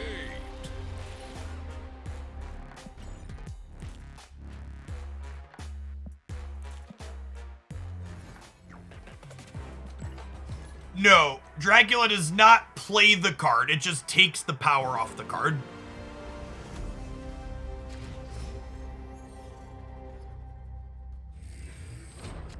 Leaders felt kind of middling in this deck, if I'm being honest. I almost want to replace Leader with just a different stat stick. Feels like it might just be getting better as like Giganto. The fact that we have both Jubilee and Ghost Rider and Hela, and we don't like control where the cards go. Yeah, we also get crunched on board space is accurate.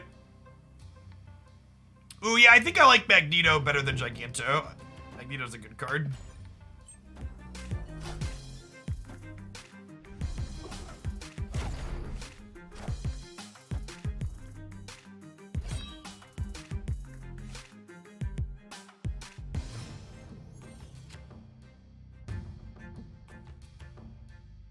Yeah, Apocalypse doesn't do anything this deck is interested in doing, really.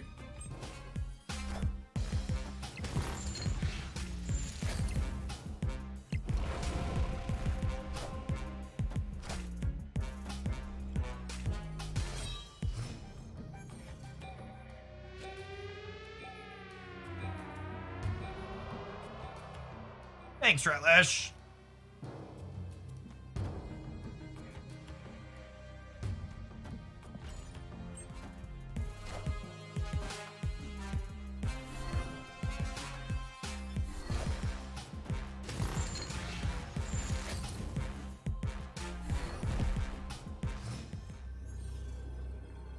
Destroyer a season pass card? No. It was a part of the disaster that was, It was a part of the disaster that was, what's it called, though? The Nexus events. Got him. Yeah, I think I'm gonna swap leader for Magneto, I think.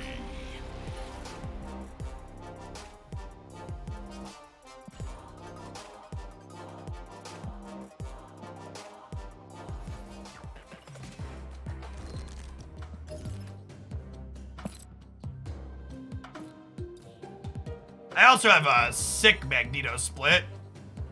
I guess I have this one max. Would I rather be purple swirls or sparklies? I think I like the purple swirls better, actually.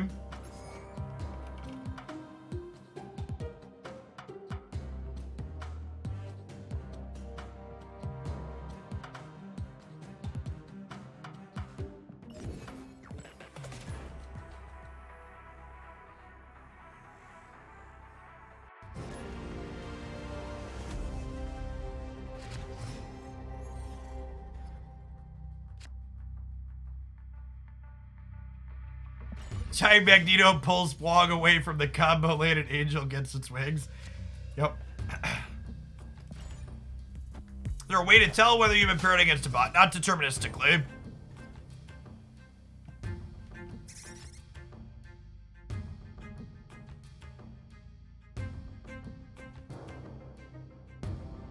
Is this game totally free to play? Yes, you can get every game piece in this game completely 100% for free. If you want to know how long it takes to get every game piece, check out my YouTube video here. My hand.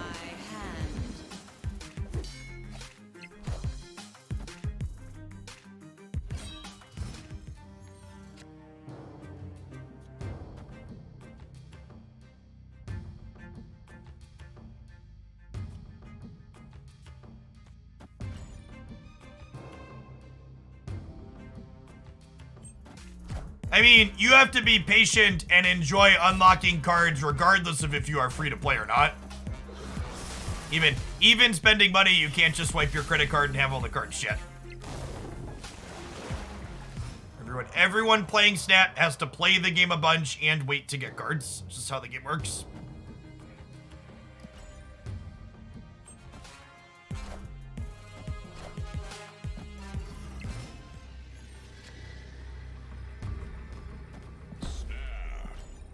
A decent spot here. We get two things back. So long as Jubilee doesn't go mid, I guess it would be bad for us.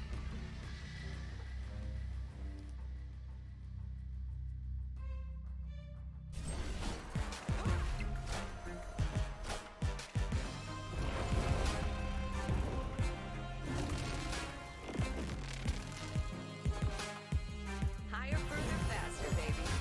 Damn it.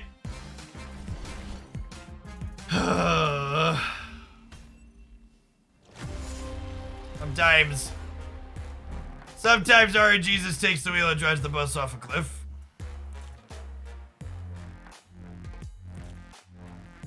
Tutorial on my channel, yay or nay? I mean, there's a kinda how to play thing at the start of this video, but chat, like, one of the great things about Snap is that you don't really need a tutorial video. Like, it takes like 30 seconds to explain how the game works, top to bottom.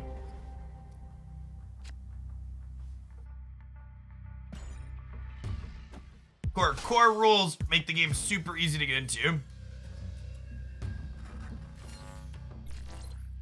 It's also worth noting that just by the nature of how card games work, knowing the rules doesn't necessarily make the game more straightforward to watch, because you really need to know what card text does. So I'm doing my best to kind of pull up cards as people play them, but I miss things. There's not always time. You'd have exclamation point card name in chat to get a link or a card text pulled up.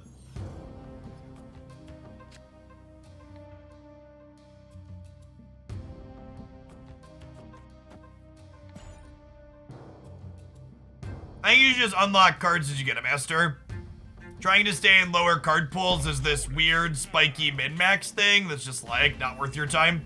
The actual equity you're extracting is far less than the amount of fun you'll have with more cards. Yeah, Steam, Android, and iOS. From 2 cubes away to 10 cubes away, chat. Like I said, you can't worry about your laddering, chat. Just play for fun. And sometimes your cubes will go up, and sometimes they will go down, but as long as you're having fun, you'll still be a winner, chat.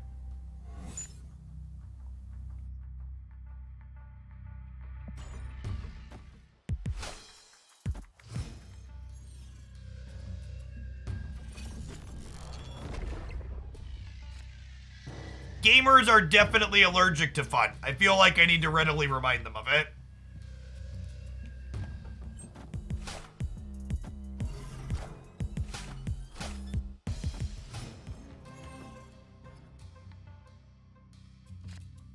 Mindscape. Oof.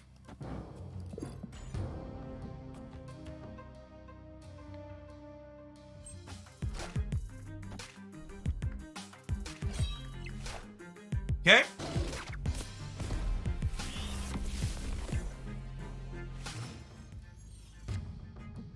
I think Jubilee's a super playable card. It's a Ghost Rider here, who will bring back Magneto, who notably looks much better than Leader. And honestly, I think I'm snapping them here. Their draw's real bad.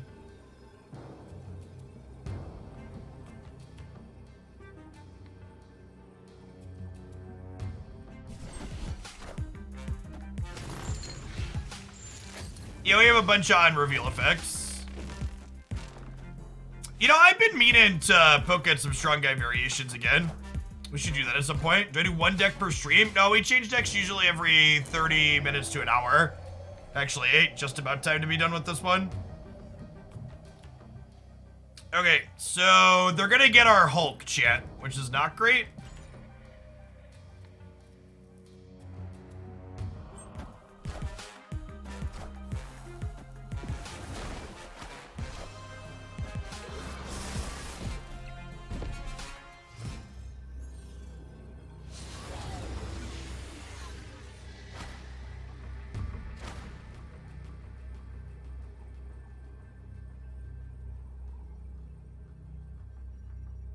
Okay, so they can only play one card because of wave, unless they drew exactly death.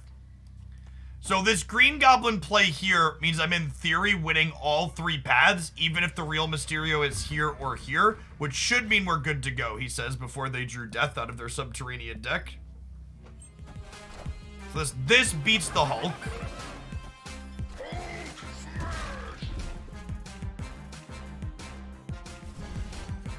Wait, they ate the real Mysterio? Can I play an all pull 1 deck? No. Chat, literally, the all pull 1 decks, it doesn't matter what you're playing if you're an all pull 1 deck. Like, everybody just has a bunch of the same weird mix of cards. Just play the cards you want to play. You know what we can play? We can play a deck that's mostly pull 1 and pull 2 cards. We can play some Moon Dino. Which I was thinking about cutting Nightcrawler for something else in here. That's probably fine. I like my Nightcrawler variant too.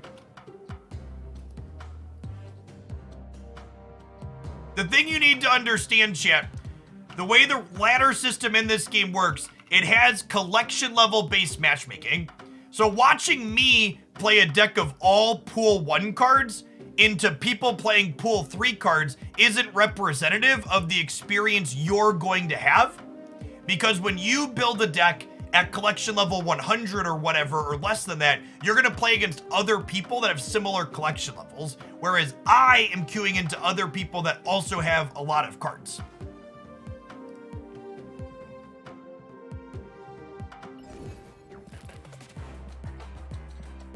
I also, as someone, I've been watching a lot of Marvel Snap streams, and there are far more people playing just beginner decks with new accounts than there are people playing fully powered accounts like mine, so I would much rather be making content that's a little bit different than everybody else.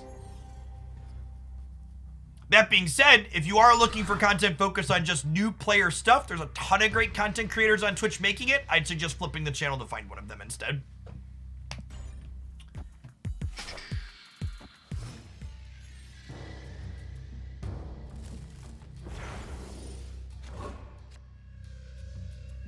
Here's one of the reasons I had your channel on the other night, Marty. Marty's been streaming some Snapchat. If you want another person to watch, he usually streams when I'm not around, too. If you're looking for stuff in the afternoons or evenings US time, check on it on them.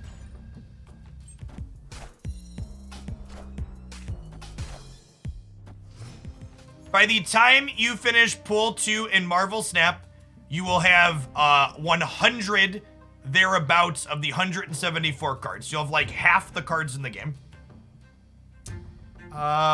Sinister London's kind of awkward here. I guess we collector, and then I think I'm gonna Nightcrawler Angela for now. Or maybe we Quinjet Angela, so that way when we White Queen and draw their cards, they can be cheaper.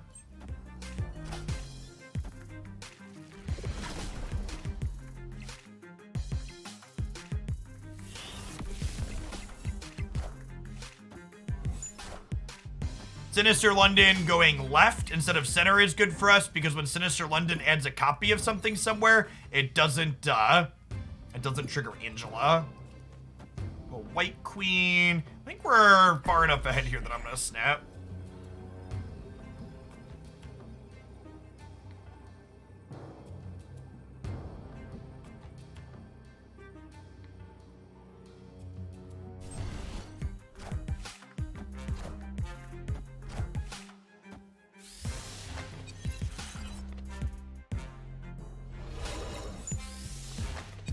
Card gamers are kind of wild to me because to hear someone say, well, do I get more decks because we only get, and then you listed 4 different decks you could play in Pool 1, like, that's a lot of options, chat.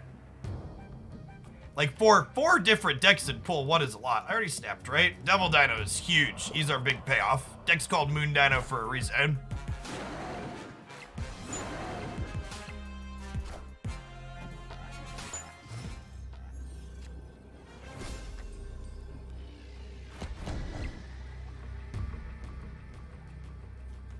Opponent snapped.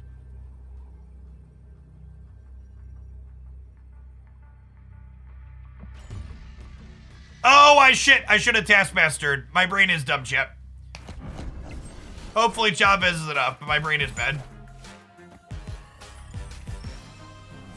Nah, we're gonna lose because my brain is bad. Fuck me.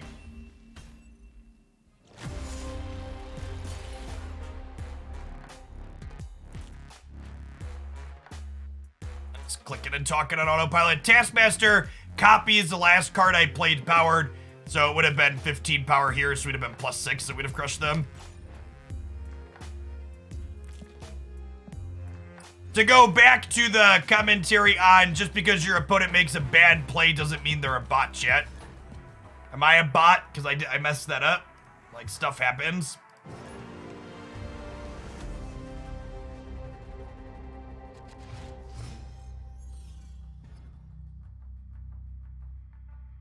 Yes.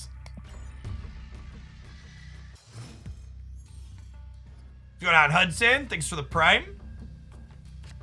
Please, Los Diablos, kill the Dream Dimension.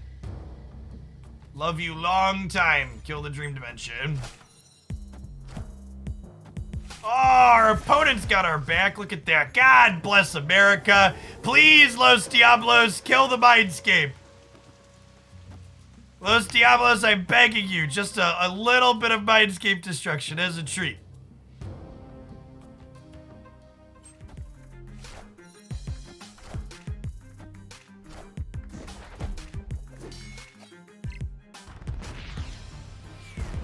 God bless us, everyone. Okay, I think we snap on the... I think we snap on Mindscape no longer happening. Do I White Queen or do I Moon Girl? I think I like White Queen because she gives me information about what's in their hand.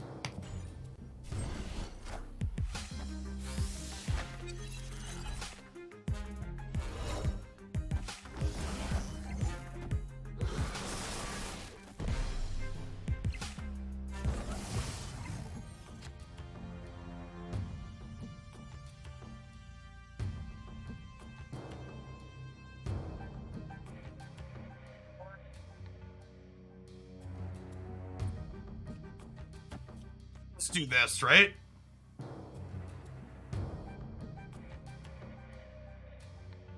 Then we get a free 6-drop for the ref. They're probably also getting a free 6-drop, although I guess they're not. They're not getting it if they play Sarah this turn. Sick. Ooh, speaking of sick.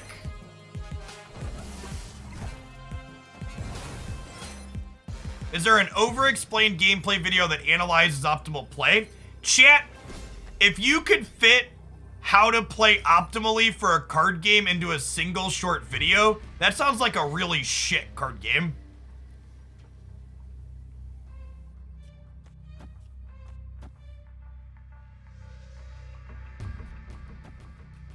Card games are fun, in my opinion, because they tend to have a lot of depth and complexity in them that you can't just, like, fit into something really small. So this Devil Dino is going to be 11 here. But that should be enough because of leader, right?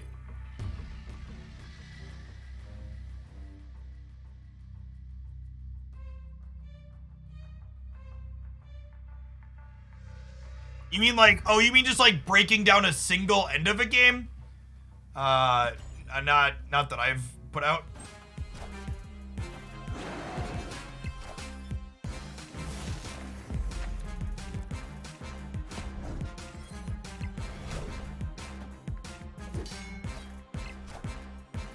Oh, we lose to Shang-Chi's.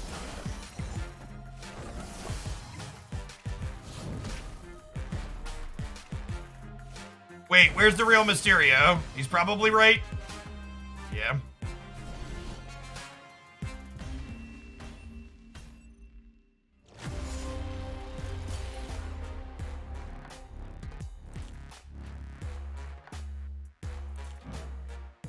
Nope, that sounds accurate, Hawk.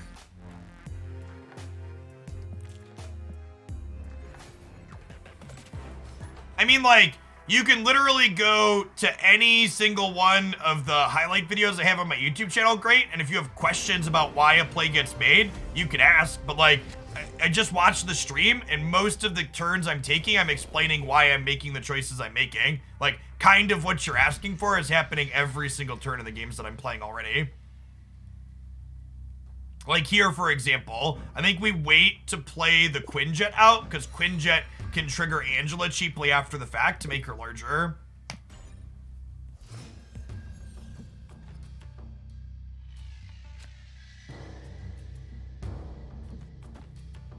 Skip playing Angela into the danger room, obviously.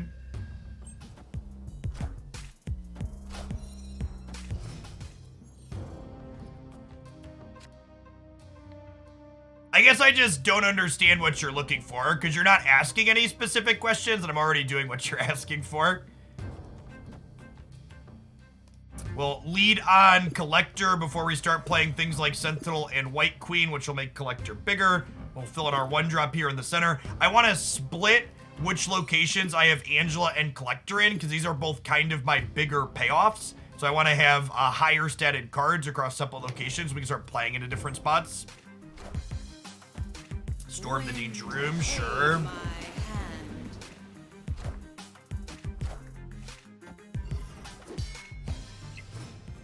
So this deck that we're playing, oh god. I was about to say, this deck that we're playing is always a little tight for board space, so I think I want to White Queen this flooding to keep them honest here. But now I think we got to White Queen this flooding just to keep our lead, right? I mean, I'm not accusing you of being judgmental, I just don't understand what you're looking for. It's like, based on your description, it sounds like we're already doing what you're looking for. Zola's a good one to know about. Okay, Groot. And Rocket Raccoon, okay. I feel like we snap here, I think. Because Moon Girl and Nightcrawler lets Nightcrawler slip into here to tie, and then Moon Girl's gonna duplicate my hand, giving Collector +3.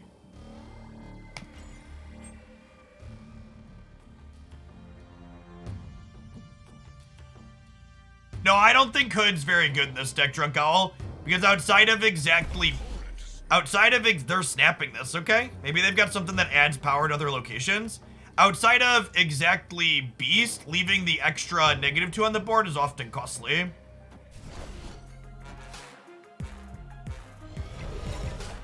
Oh, I could have played cards into the middle location. Weird. I thought... I didn't realize that. Okay, strange.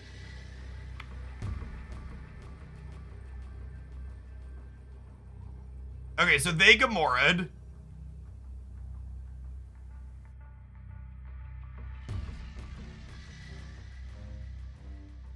And they're gonna Zola the Gamora. Because we know they have Zola.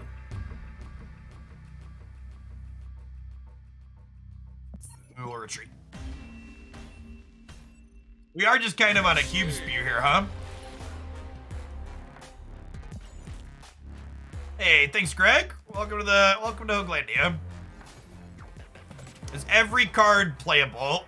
There's like a handful of the 174 cards that are kind of bad. There's a good range of playable archetypes and cards, but there's definitely, like, to give a pointed example, the movement archetype with like multiple man and vulture and stuff like that is largely unplayable at the moment. I could definitely stand to be made better.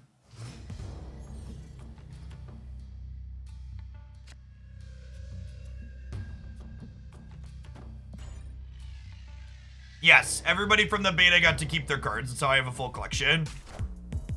Can you play Cyclops and Shocker outside of Patriot? Not competitively.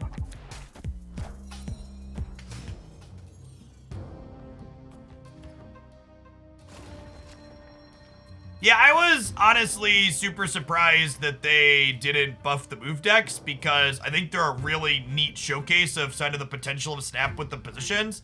So I hope they pump them up at some point. All right, I think my hand is good enough that I can actually afford to just like start playing into Lilichikugulia here. I don't really mind rocks at the moment. And we'll Quinjet, and these are actually gonna swap these over to us. Kind of annoying. Alexar D, thanks for the brand new Prime. There's a ton of people you can send that to every month on Twitch. Thanks for sending this to this month. Opponent's likely a bot, chat. Bots are almost the only people that, playing the movement deck where I'm at. When are balance patches? Whenever there's a problem. They don't really have a set we balance patch at these times. We get balance patches when they think they need them. All right, so we can play Nightcrawler here into the Angela path to make her bigger, and then we can slide it out afterwards. And we'll Agent 13 here as well. Cable and Agent 13 are both going to add new cards to our deck that will be cheaper by Quinjet. Get you later, Draco Bob. I think I'm going to stream a little bit tomorrow morning too, by the way, Chip.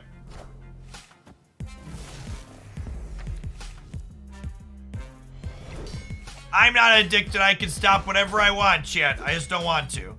Okay?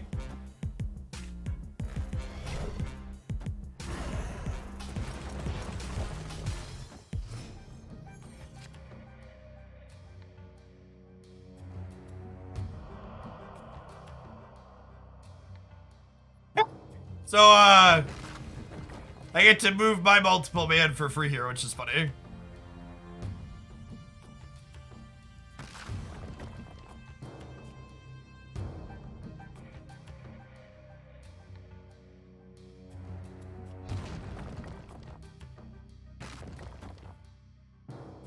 And multiple man is actually, do I even want to move the multiple man? It kind of clutters my board, right? I think I actually don't want the multiple man. I think I'm sliding these over, and then we're like playing White Queen here, plus Nightcrawler here, and we'll see what we draw with this. That'll determine whether or not we want a Gamora or Devil Dino next turn, or do whatever White Queen gives us. Yeah, I think I just want to make the Angela path clear. I think I want to leave the flexibility to play a large card into La Chicagulia here. So I think we go like this. Honestly, I should probably snap the bot too. I snapped too late there, but it probably doesn't matter. Oh yeah, their Kraven technically gets big here.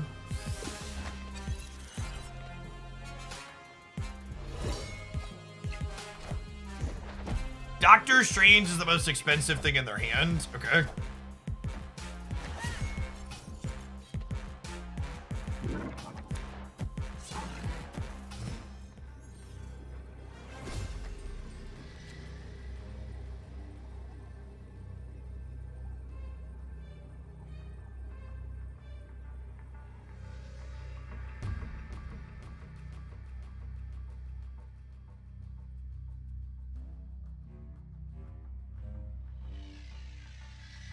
So this has 9 power.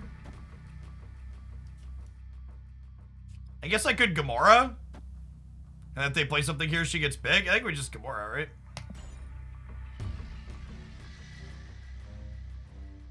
Yeah, I think Gamora left wins most of the time too.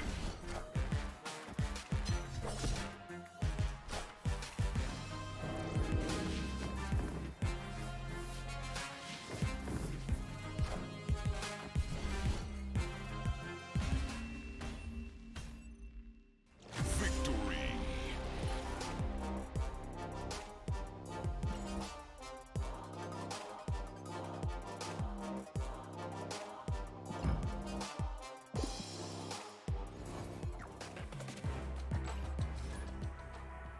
When your games in pool 1 feel kind of samey, I'd encourage you to just like switch your deck up a little bit. It doesn't take that long to have like an ongoing deck with Spectrum at the top end, a reveal deck with Odin White Tiger, and then a swarm deck with Khazar.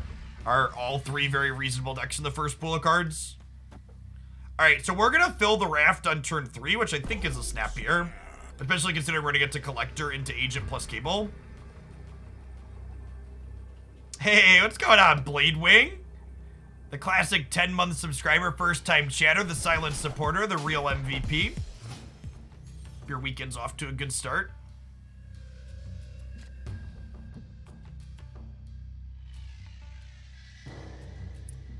Do I Angela here now? I think I Angela here now, and then we'll collect her agent afterwards. Because getting her down before we play stuff has value.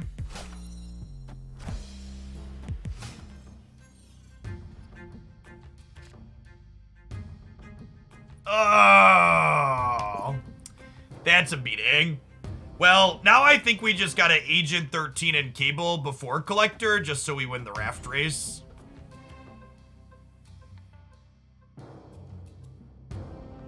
Even the movement deck's kind of okay in pool 1. Like the power level of things in just the first and second pool of card is very different than when you get into the full deep end like I am. Like, I've only got 2, maybe, I don't know that I'm gonna do gameplay. Maybe I should post, these are 4 or 5 different decks to build in the pool 1 card pool. I don't really want to make a new account to do that, but I think that would probably be something that could be useful.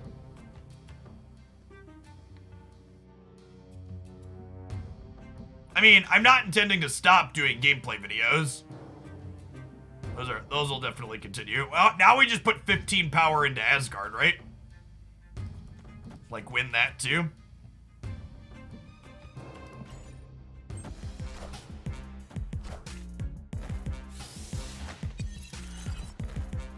Yes, this is probably a game where we're just not collectoring.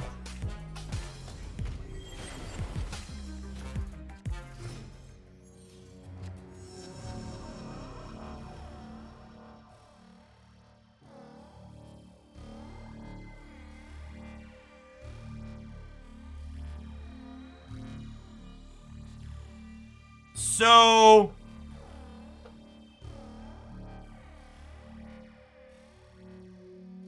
well, they could Professor X... no one Professor X is this turn, I guess I should say. What are we doing? I want to have an open spot in my hand so I can Chavez next turn. So I want to play at least that out. Yeah, I can't X. We just do this.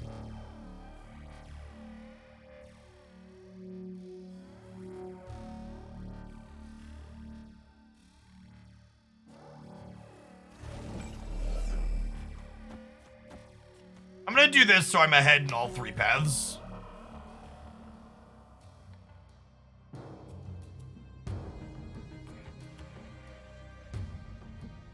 My opponent gets to see what we do before they make their choices this turn. Thanks, Admiral. Yeah.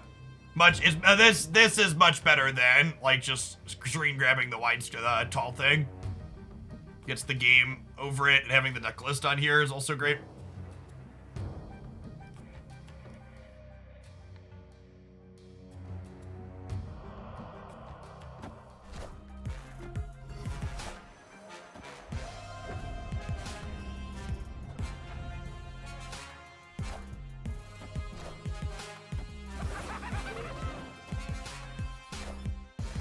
Ooh, getting Green Goblin is something I hadn't considered.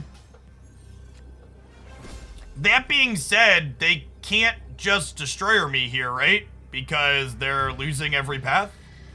I think the thumbs up is a retreat. Yeah. Victory.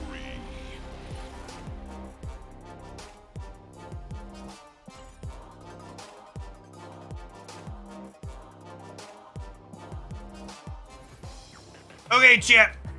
For the sake of striking something of a work-life balance, even though I am incredibly crippling addicted to Marvel Snap like many of you, I'm gonna go ahead and call it a morning. I'm gonna plan to stream for a couple hours tomorrow morning as well. Remember, if you're looking for more Marvel Snap content, there is an incredible wealth of it over at My Hoaglandia Snap on YouTube. I'm planning to stream Snap every day this coming week.